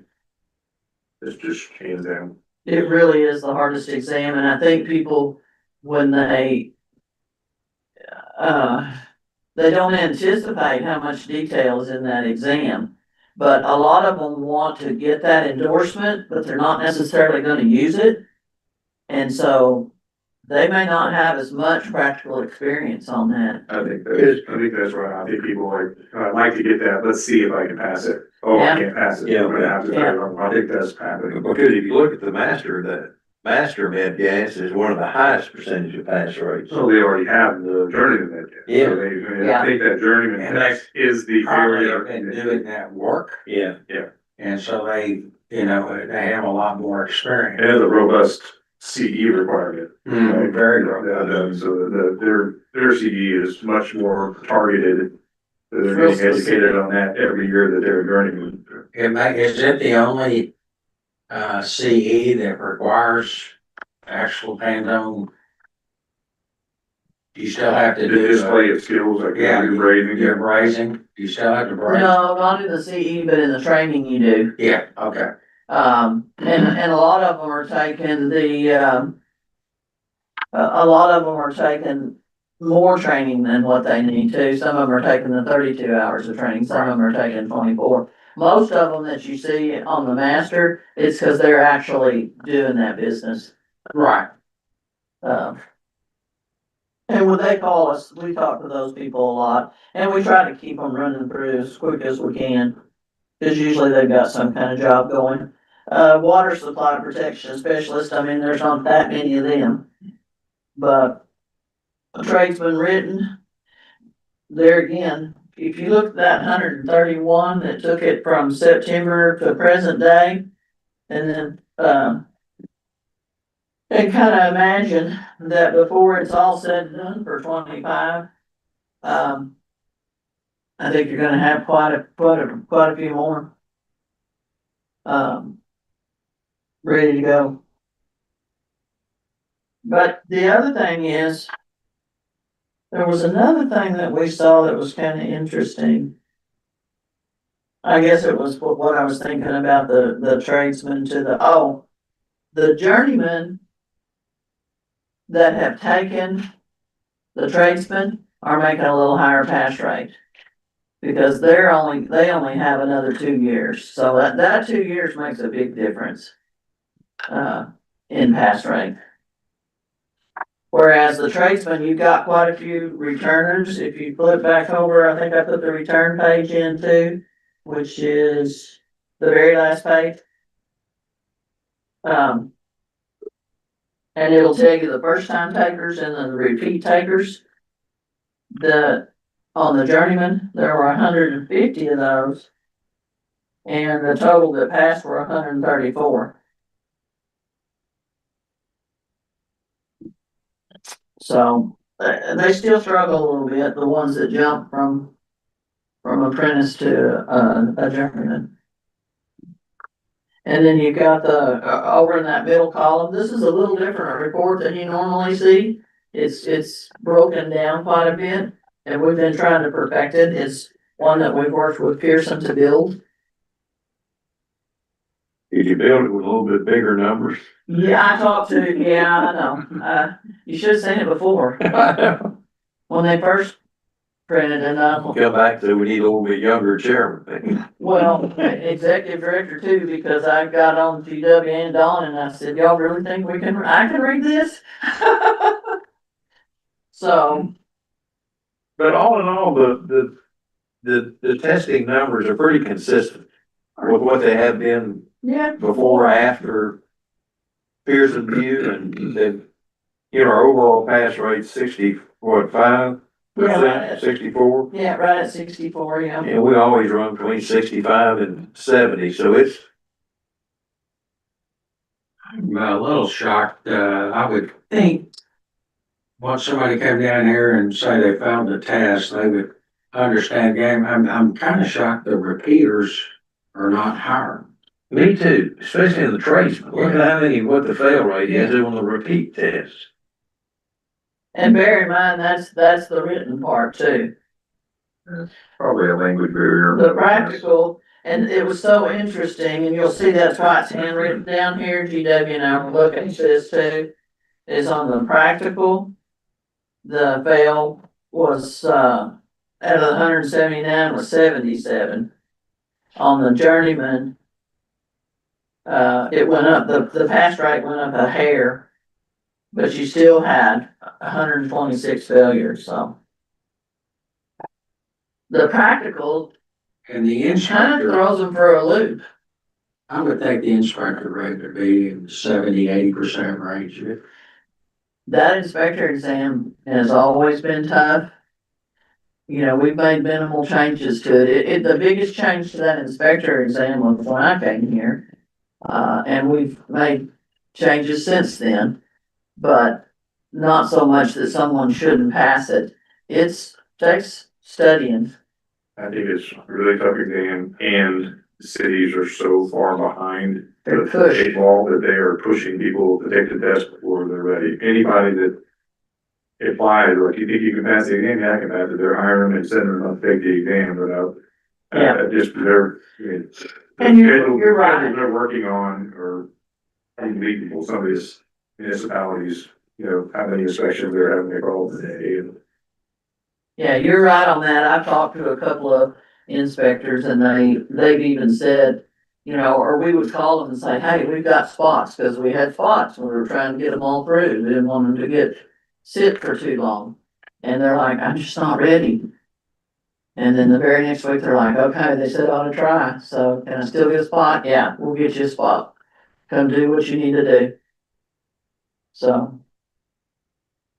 And I mean, they're nervous. Inspectors get nervous when they come in. Anyway, we're watching it, we're looking at it, we're always trying to perfect it, we've got a few new things coming up. Nothing that, I mean, they all know it, it's still plumbing. Even though somebody else might not have it on their exam. I mean, it's an ever-changing process, so. Any other questions on exams?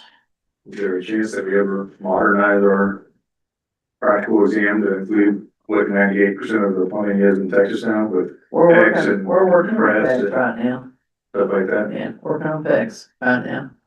Working on pro like that. Once we get up and running here, we're in line to have some new things. We've got some new drawings coming out, we've got quite a bit of stuff. But we had to just kind of stop whenever we got in the mood, so we're not quite ready to tackle it again, but we're getting close. These under new personnel, you went by, you might mention we've got a new representative at the governor's office. Oh, gosh, yeah. Michael, Patrick, Patrick Michaels, if you're listening, my apologies, I was gonna mention that we had a new representative through the governor's office. And, we've given him quite a bit of statistics. He took the initiative to come over and actually view everything we do and took him through step by step. And so I was really excited that we had somebody that was interested and actually came here to see what we were doing. And he's asking all the right questions too. It's Yeah. nice to have somebody that's engaged and interested in what we're doing. One of the handouts that we gave out is this document here. Yeah. We provided that to Michael, just for a general overview of what we've done and what we're doing at the agency. So, Yeah, that's one of the ones we did a couple weeks ago, and I sent some other information back yesterday. I've got some more to send today. And they're looking at all agencies, but he's got quite a few, so I mean, he's doing Article 8 regulatory stuff. So, but yeah. Everything's ever changing at the moment, it seems like. Okay. Enforcement Department reports too. Well, Chelsea's been here for a while, but we did move some staff around, so Chelsea's actually in Enforcement Department now. She was in Exam Department, excuse me, and then we took, a person. I think I took my maintenance person, that's why I don't have a maintenance person, I moved them into the exam center. So we moved around and we got job openings. And, now that Chelsea's in the Enforcement Department, she'll be, for the most part, responsible for anything that has to do with the criminal background. And if you look at, the total number of applicants reviewed, that's the 261. Quite a few people, from June to the end of October that we reviewed. And with a surge in applications, of course, even with fingerprints, you got a surge in things you gotta review. So, it does slow the process a little bit, but I think the way that we've got it set up with moving people around, it's faster. The review can happen more quickly. Number of applicants that were denied, there were 7. And that was for a variety of items I won't even go into. But we had 81 renewal applicants that were approved out of that total group. So a lot of those renewals, unfortunately, had something that had to be looked at. In a lot of cases, they might have been misdemeanor, and we still have to look at them in order to get them to process. We're not gonna hold somebody up for that, unless it's a whole slew of this or something, but there were 10 that were revoked and or just flat out denied. And there'll be some of those 10 that'll end up going to solo, they'll request a hearing or whatever the case may be. And because Ashley has been really busy on getting some of our other cases, the other denials ready to rock and roll, you'll see some of those denials in probably the next board meeting or so. Anyway, we've refined some things that seems to work pretty good. But 10 of them to be revoked or denied, that's quite a few. And we don't take those lightly, and I'm gonna say on those revocations, the majority of those revocations are people that were incarcerated and just got out, or have recently became incarcerated, and we found out through the fingerprint process that they, and well, got one that's back in incarceration, so. Had a hearing set on one and Yeah, he didn't show up and found out he was back in jail. so, our processes work. Don't tell the story, it's not worth it. And we don't see that too much anymore, there are a few that don't tell the truth, but there's no way around it now, we're gonna find out. There were 278 complaint cases reviewed and 136 administrative penalties imposed, and we'll get to that, the admin penalty board order in just a moment. But one of the things on the contracting without a license, that 26 violations for contracting without a license, that is, it doesn't go down, and we'll see. Because the contracting without a license, some of those are gonna roll over into the fact that you're employing too, and that employing is gonna spread like wildfire. But right now, you had employing an unlicensed plumber or a registered apprentice, there were 20 of those that were written. So you may see that go up. So I expect those first 2 or 3 things on this report could, by the end of the next quarter, will reflect some of the new things that we're doing with the unlicensed people. We'll see. That's where we'll see it right there. Let's see. Anybody have questions on those? Just out of curiosity, on the enforcement deal on this, so when we catch somebody operating as a plumbing company and we catch them, can they stack the fines? Cause obviously they're plumbing without insurance, so there's another Oh, level of. yeah, if we catch somebody, and I mean, we're gonna look at everything that they violated. Okay. So they could have one incident could result in multiple violations and a pretty steep penalty. Right. The other thing that makes the penalty much higher is if a person continues to repeat the same violation over and over again. So currently we are Absolutely. stacking the fine on top of fine. Yeah. Yeah, and after $4,000 on, employing, you might not have any that you could stack on top of that. Yeah. We'll see. You also have the administrative penalties right here. And I had to make a couple of changes this morning because I had a person that, for whatever reason, decided to write 2 hot checks for a penalty, so I had to pull them back off of this. We typically do not take,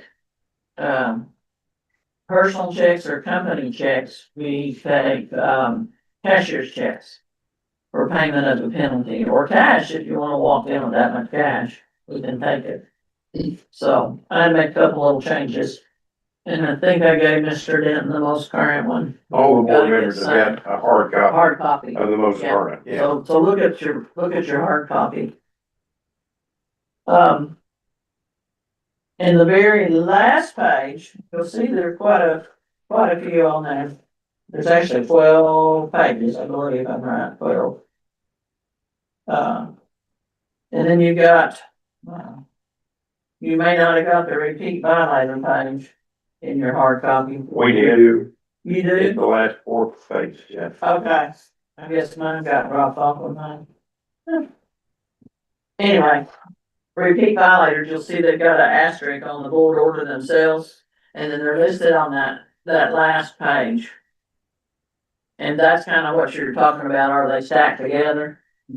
And those are gonna reflect, if you look at, an employee or a failure to supervise or something like that, those are still going to reflect the settlement amounts. Whereas in the future, when they get on here and pay, you'll see the employee won't have any settlement amount.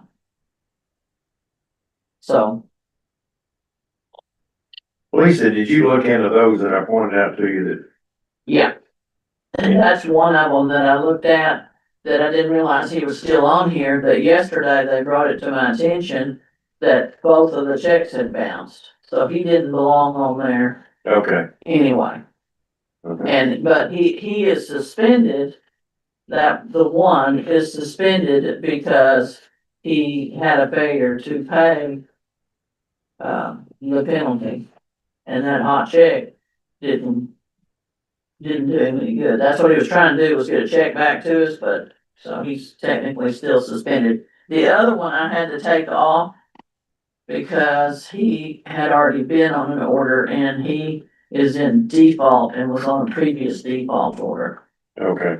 So I There's cleared one that on- out. There's one on here still that, And which one's that? the Sunday Duran. On page 6 as well. Let me fix him. Let me put it back over to him. The Sente is a failed to supervise, but now he's had, and see where it says previous nature or previous violation of a similar nature? That's how you know it's obviously he didn't get the message the first time. So there's not a settlement price on that. He's got the full price because it got stacked on top of a previous violation. But he got a $4,000 initial penalty under the previous violation. So, I think he may have had something else, and my page is missing now after I made all I'm the looking at- changes.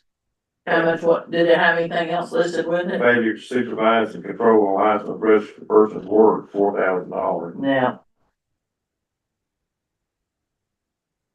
So be sure to monitor those pretty carefully. I don't, it'll all be 4,000. From here on out. But he had to have had some prior to even that violation. To be at 4,000 on this one, okay, well, I'm just telling you what I'm looking at Yeah. here. yeah. 4,000 Same and thing, 4,000. 4,000, Same yeah, thing. yeah.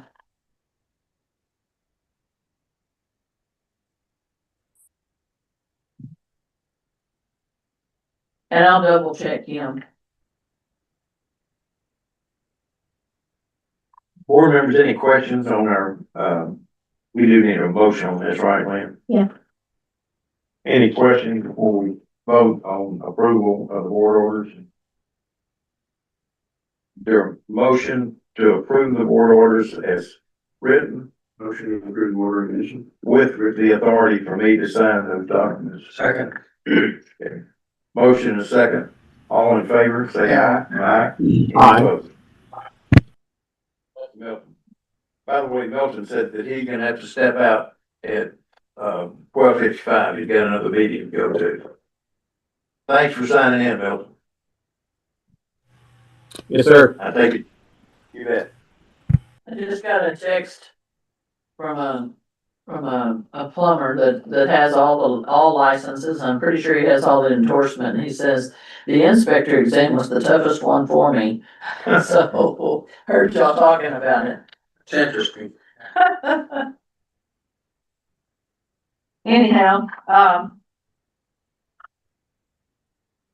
and then we've got a multitude of cease and desist, and on the cease and desist, we send these out, they're not something, I sign them, the board doesn't, but this is a starting point of a warning, basically, a cease and desist is.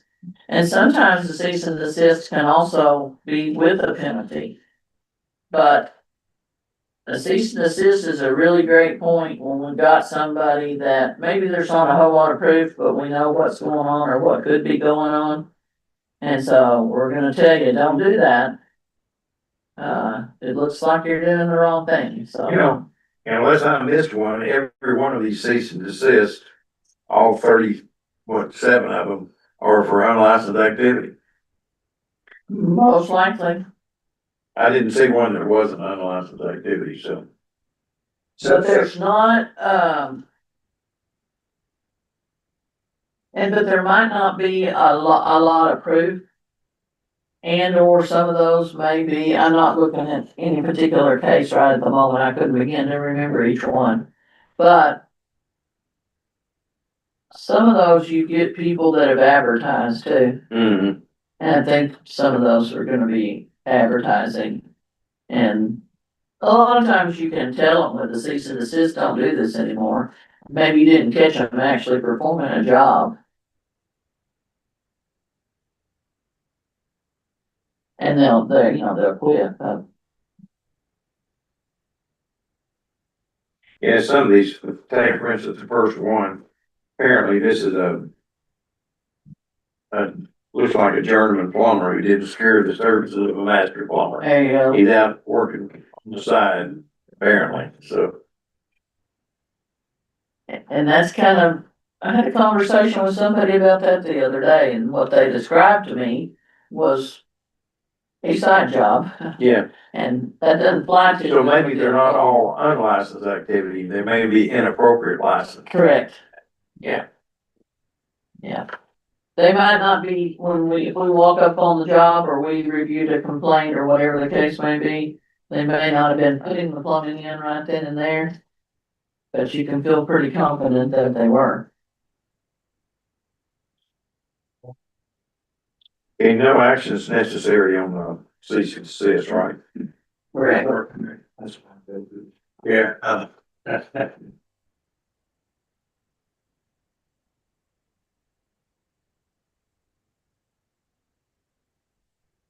And the next thing that you have is actually, are those out of order? Hang on, did I skip one? No, you took the administrative penalty out. I got it out of order. Yeah. Okay, so that's the one that needs action, but did you? We've already you done got that. Yeah, we need the default Yeah, orders. so your default orders are your next thing that you've gotta do. And on the default orders, board members, 2 of them need to be removed from this list. It's number 10, Robert Allen Lorraine. Yeah. And number 17, Michael Speck. So we would need a motion to approve these final default orders, authorizing me to sign the documents, All right. with the exception of Lorraine and Speck should be excluded. Is there a motion to that effect? So moved. Second. Motion and second, all in favor, say aye. Aye. Any opposed?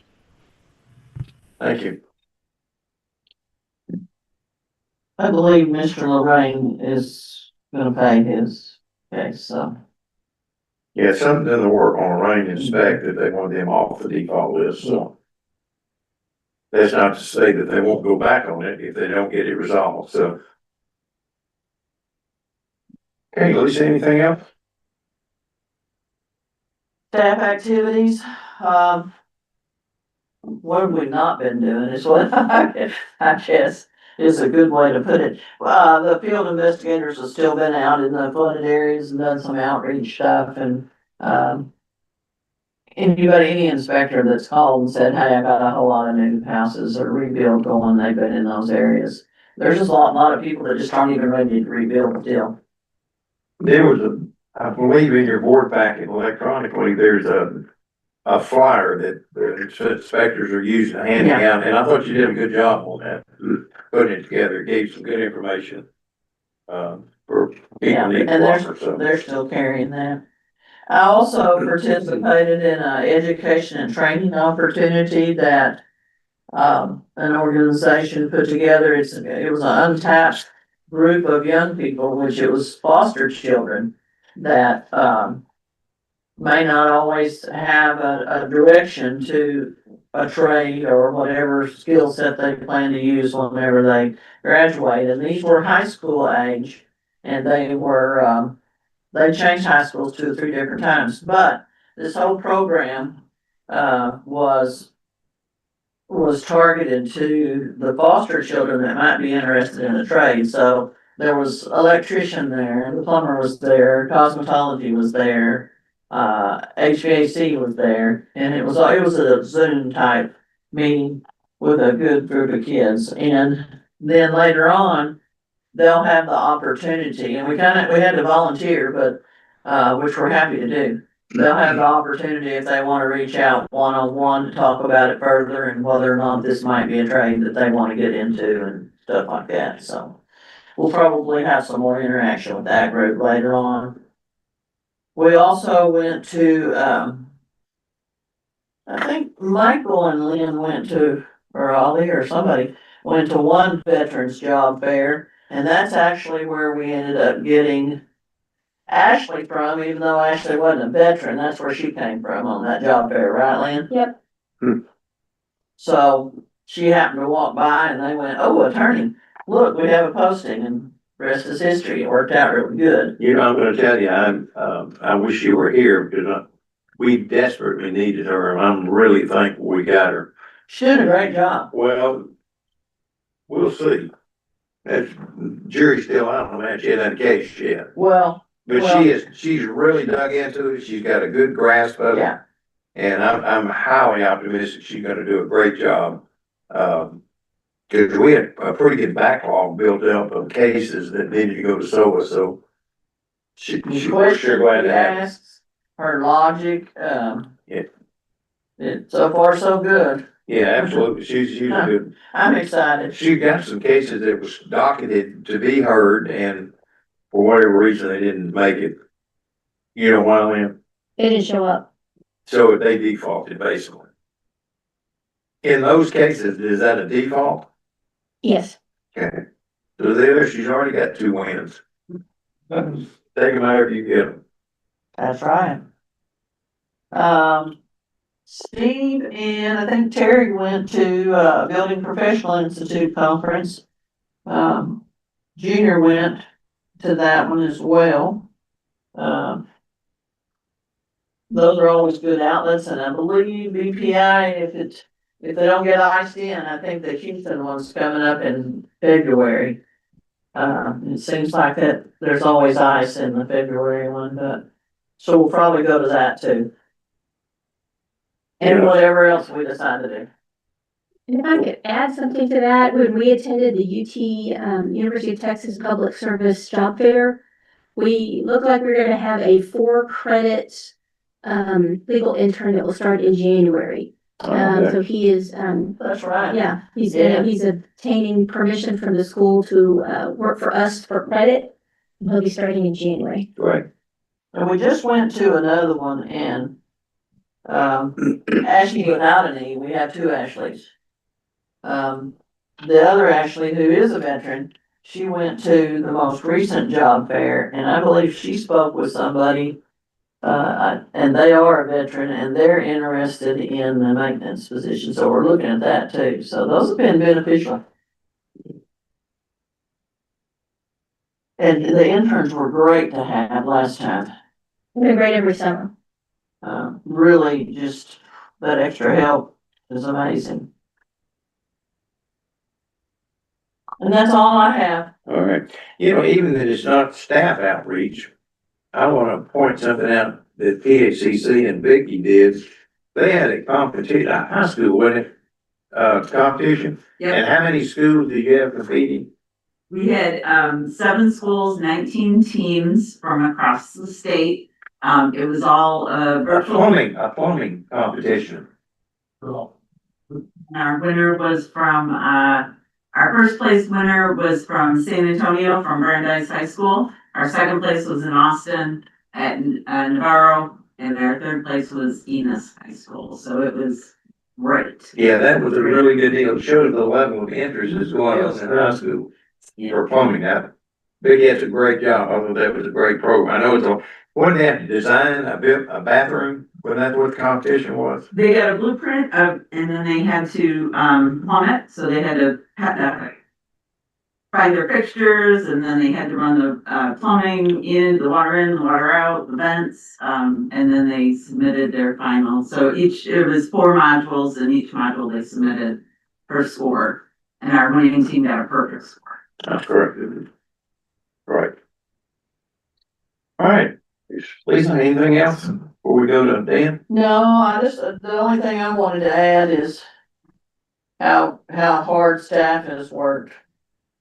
I don't think there's not one person I can single out, but, everybody's pitched in and worked so hard that's the biggest part of our activities lately, and I forgot to say it earlier, but it's a lot of work and it took a team. Congratulations, there's nothing worse than moving and trying to do the work that you have to do on top of it. As they say, you gotta move and you gotta keep the train running. It's a mountain. It's a mountain. Yes. We're at the top right now. Yeah. Well, I'm gonna make a commitment to you and promise you won't do it but once every 40 years. Well, that is just. So you're safe for 40 years. Yeah, I'm feeling great now. I bet you are. I bet you are. Dan, ready? See, tab 11 is, the first item is the FY 25 annual financial report. And, the AFR summarizes our, agency's financial performance during the fiscal year, and, it's pretty straightforward. It contains the basic financial statements, so there is the balance sheet and the combined statement of revenue and expenditures and changes in fund balance. And, also the notes of the financial statements. So it's really sort of similar to the report or our financial report I gave back in September, or sorry, our last board meeting. And so it just summarizes our fiscal or financial activity for the year. I think it's pretty self-explanatory. And I don't know if anyone had any questions.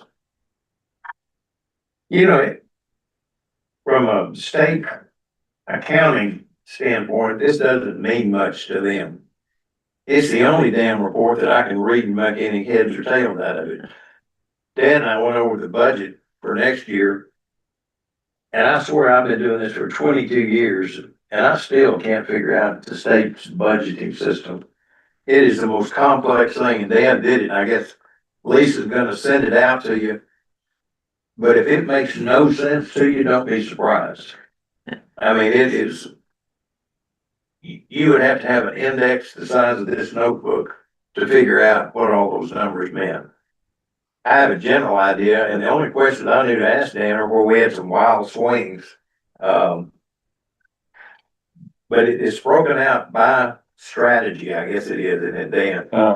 Anyway, I don't let you step on your report, but this annual financial report does show financially, we're really solid. Our revenue is up and our expenses are down, and that's always a good thing. Yeah, that pretty much sums it up. The operating budget, that's another report we submitted it on time. It was due on December 1st, so we got that submitted.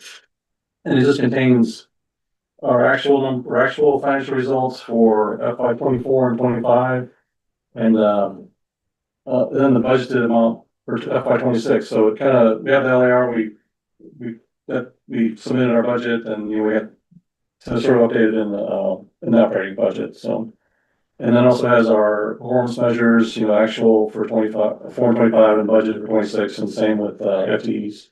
So that's kind of the operating budget. Like, so we got it done, we submitted it, and so we'll send it out. I think, let's see, item B is the FY 26 financial update and appropriation balances.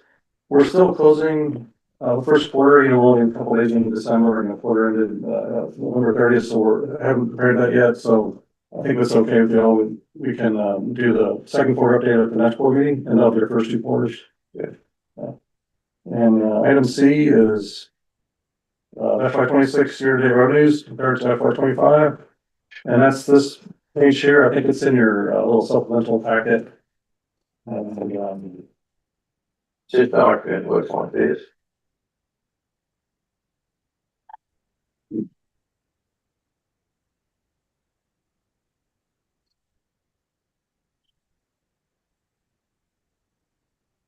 I just Texas State Board of Plumbing Examiner 99,906 revenue analysis general fund.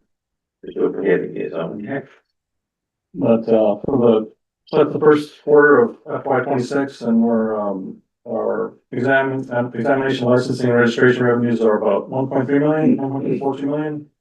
And, that's up around maybe 60,000 or 5% over the first 3 months of, FY '25. So I think that's good. And our, underneath that is our administrative and civil penalties.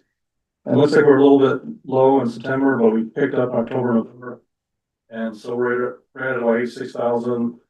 And that's, about $6,400 lower than the same time last year. So it's about 7% lower, but, we've got someone that's working on those, so I think that'll pick up.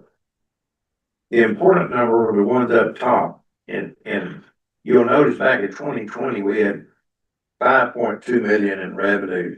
And then you see it drop off to 5 million and 4.5.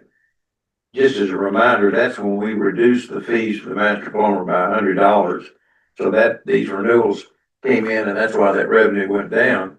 But the good news is, if you look at 23, 24, and 25, we've gone 4.8, 4.7, and now we're at 4.9 million. So our revenues are really picking up, and we're 60,000 ahead for this quarter versus last quarter. And that's really important because we're spending more money. We've got a bigger budget, and we're going to have to raise enough revenue to cover our expenditures. It's a requirement of the state. So it's really good for us and good for the plumbing community to see these revenues coming up based on bigger volumes, because that means doesn't necessitate a fee increase. And I'm gonna tell you, this agency may be the only thing on the planet that hasn't gone up in the last 12 or 14 years. We're trying, yeah. Our licensing fee has remained flat for the last 15 years, and that's pretty damn remarkable. You can't buy a cheeseburger for what you did last year. So I'm real proud of the agency. They have really watched their expenses, and we have depended on the growth, this outsourcing more, licensing more people to increase our revenue, which is keeping our fees flat. We went into last year thinking we might have to do a fee increase or an adjustment.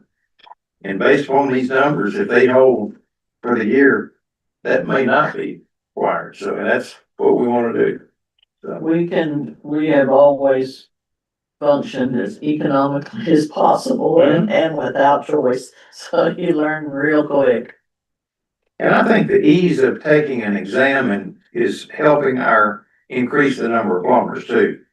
Absolutely. When they were facing a 6-month wait for a practical exam or something, that's kind of a deterrent for getting licensed. So I think this fast turnaround, getting a written exam in your own hometown and a quick turnaround on the practical exam is helped build our numbers and grow the revenue. So I'm real proud of what you guys are doing. And every time I come over, I get more and more confident in Dan. Dan's ability. He's stepped in here and he's had some really tough tasks. He has, I admit, because I sit with him and we look at some of this stuff and I know I've just worked him over. He is really. But our confidence continues to grow in you, Dan. We really appreciate the work that you're doing. Yeah. It's very important. Right. Great choice. Frank, this is Milton. I'll have to step out now. Okay, Milton. But before I do, I just want to wish everybody Merry Christmas and Happy New Year. Same to you. Thank you, Milton. We'll see you next year then. Have a great day and a good Christmas. All right. Tell your family hello. Thank you.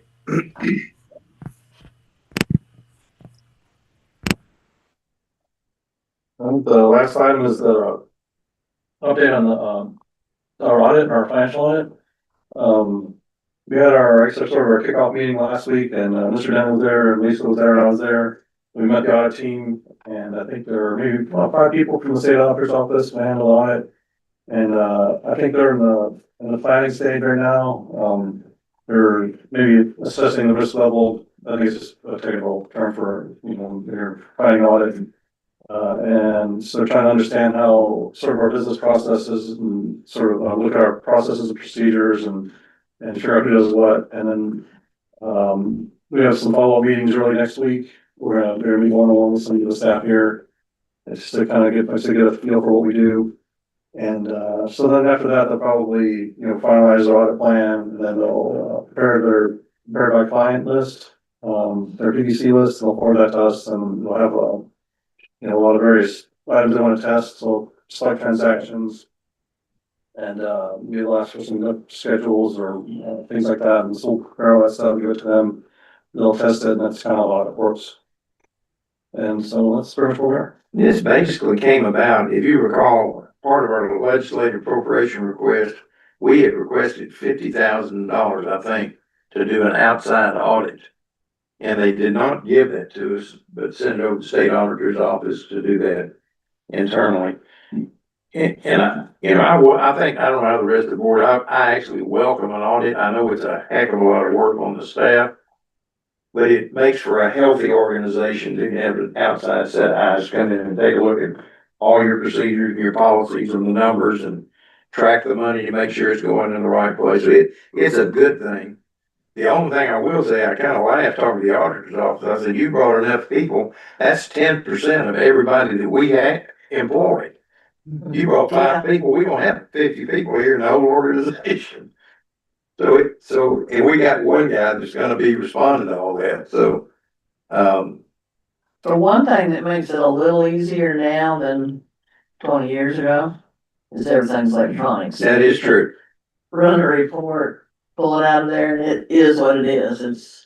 They made the mistake of saying one of the things they audit for is fraud, waste, and abuse. And boy, that opened the door for me to talk about fraud, waste, and abuse. And my $94,000 flagpole that Facilities Commission tried to put on. And I almost embarrassed Lisa, Dan, I think I went on so long about it, but. They learn a lot. Matter of fact, I even made him go outside and look at the one we put up for $4,500. I said, now that one was $94,000. But anyway, I think they're a good group and they do seem to have their hearts in the right place, and we welcome the audit. And Dan, we appreciate the work that you're about to put in dealing with it, so. Anything else? Were we gonna, did you handle this? Thing? I did. Yeah, okay. Board members have got, a copy, and we've talked about this previously, of item by item, penny by penny, everything that our agency has spent, concerning the booth. So if you have any questions about that, or any line, just visit with Dan about it. He's kept up with that, and we're in good shape. We've given, what, 570,000 to the Facilities Commission. Of the 675 that we were allocated, we were immediately required to give them all that money.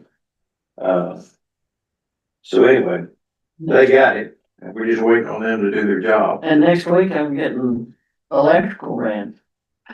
Right. Don't get me started. Don't make me into that now. I'm set on that. I'm gonna tell you though, it's a lot of work spending this much money, right? Yeah. But when you move, everything, my God.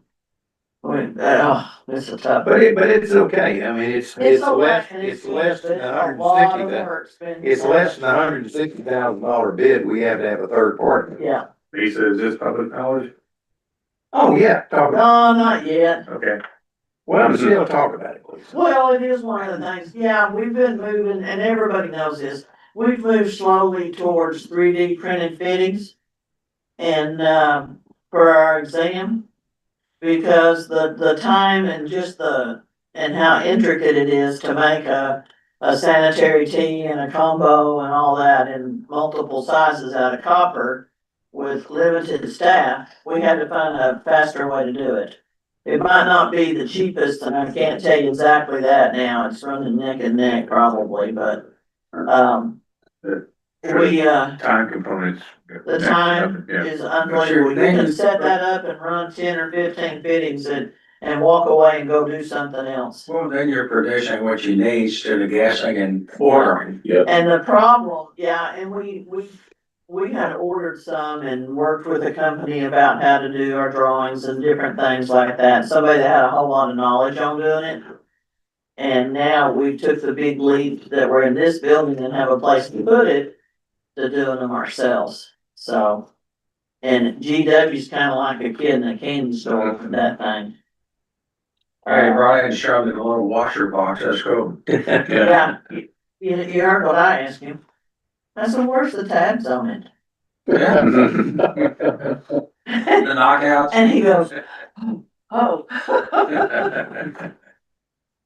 But anyway, that's gonna be a big addition to us. I think GW said it cost us $10,000, the first order that we did buying those from a third party. Yeah. Which they're using in Waco now. We paid $1,500 for the machine to buy the 3D printer. So there's gonna be a cost savings there. The Not material, to account the time that GW and the staff spend cutting out these copper fittings, so, it's a good move. yeah, the material's pretty pricey in itself. And the first batch that we got 2 years ago, when we first started building this out, we got one made out of a certain type of material and we didn't like the material as well, so we moved it up, got something a little more durable. And now this one we think is a mid-range and it's gonna be pretty durable and we're pretty doggone happy with it. We studied this a lot and it was a leap for us. And the material's not cheap. And this will fit like a 3D specs. Yeah, it fits perfectly. It fits perfectly.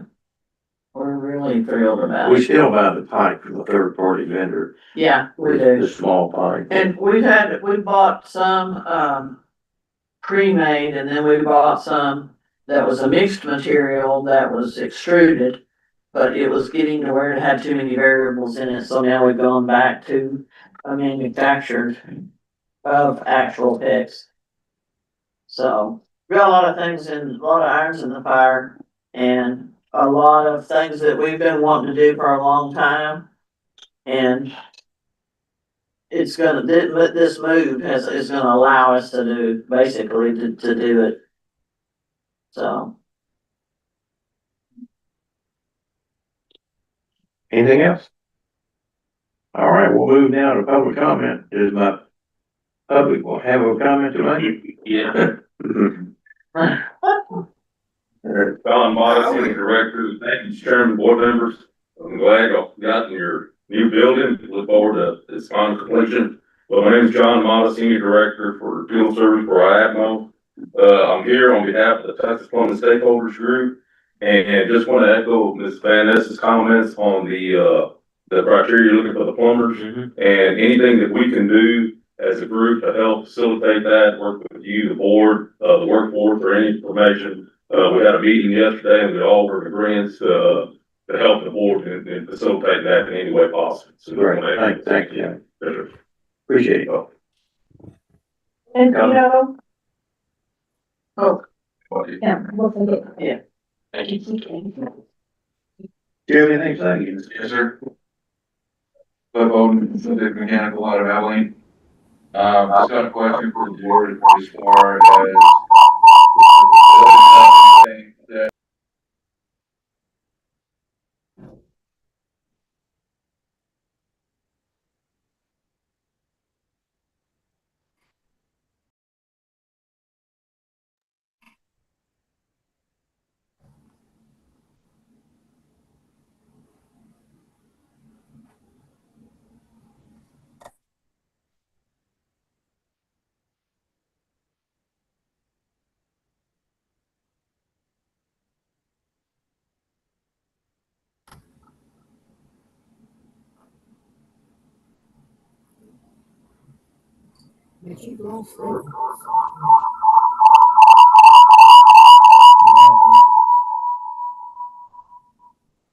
That's me.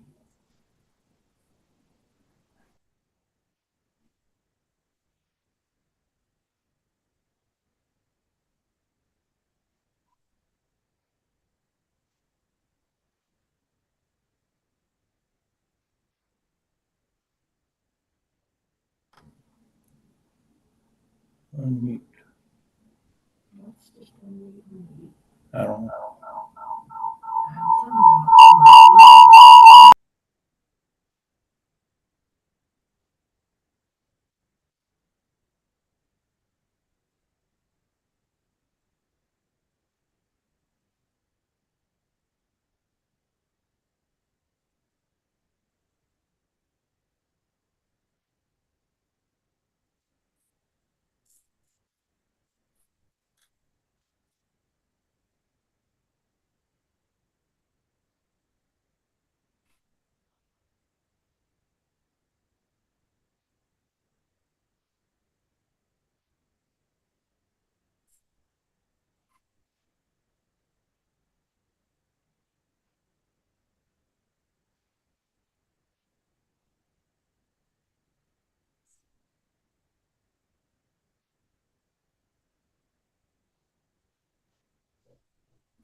Okay.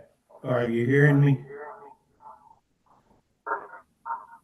Okay. This is Johnny Curtin. I hope I'm speaking where it should be. Frank, am I talking right? Okay. Had a couple of comments about the employer certification form that just came out. I don't know what's going wrong, and I'm not hearing y'all, but I'm hearing a big beep. Are you, Frank, are you hearing me? If you would nod. You hearing me? Okay. I'm gonna turn my volume down. Maybe that's causing a problem. I don't know. Okay. Can you hear me now? Can y'all? Okay.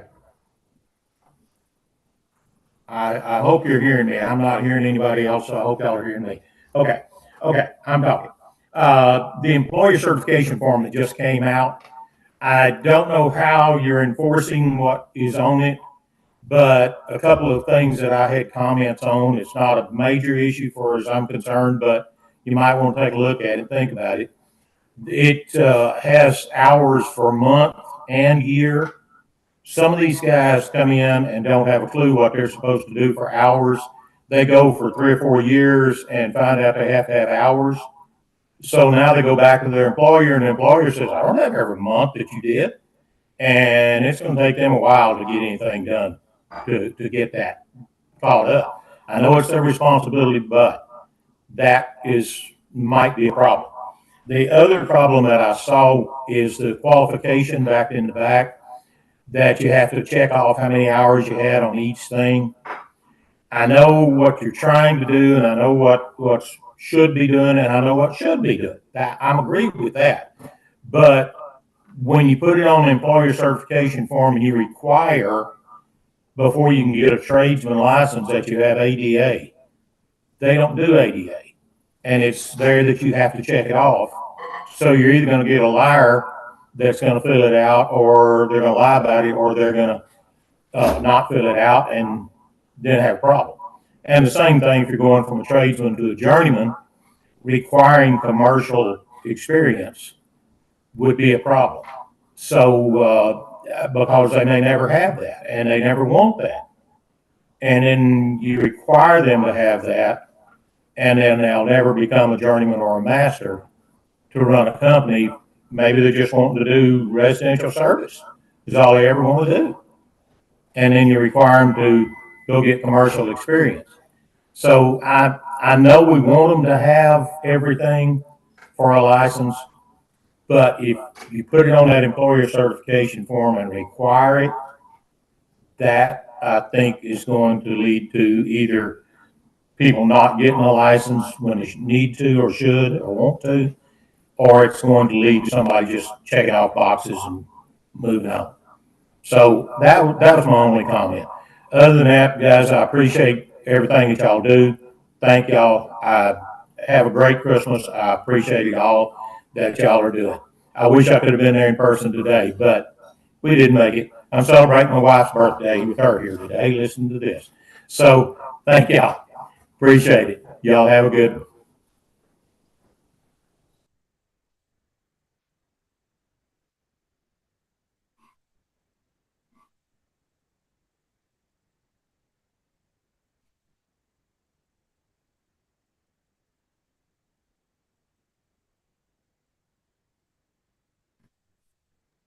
Okay, hello, Texas State Board of Plumbing Board. My name is Scott Lavelle. I am a Texas State Plumbing Inspector. License is I-2430. I'm a retired assistant building official from the city of Grapevine, and currently am the founder and one of the owners of Texas Power Inspections. And what we do is, it's a new state law, Senate Bill 1202 and 1252. I don't know if you're familiar with it yet, but it allows generator companies, solar companies, and battery companies to hire their own third-party plan review and inspections. This bill was passed September 1st by the Texas State Legislation. It went into effect September 1st. Well, what I'm concerned about is the generator portion of the law, that it requires a gas line to that generator. And I'm specifically concerned that Texas State Board of Plumbing Examiners inspector can do that gas inspection. I know you have an administrative law that requires you to be affiliated with the city or that municipality, but I was hoping that the Texas State Board would take a look at this and align their administrative laws so that Texas State Board of Plumbing Examiners inspector can do that gas line inspection for the generators that are part of this Senate Bill 1202 and 1252.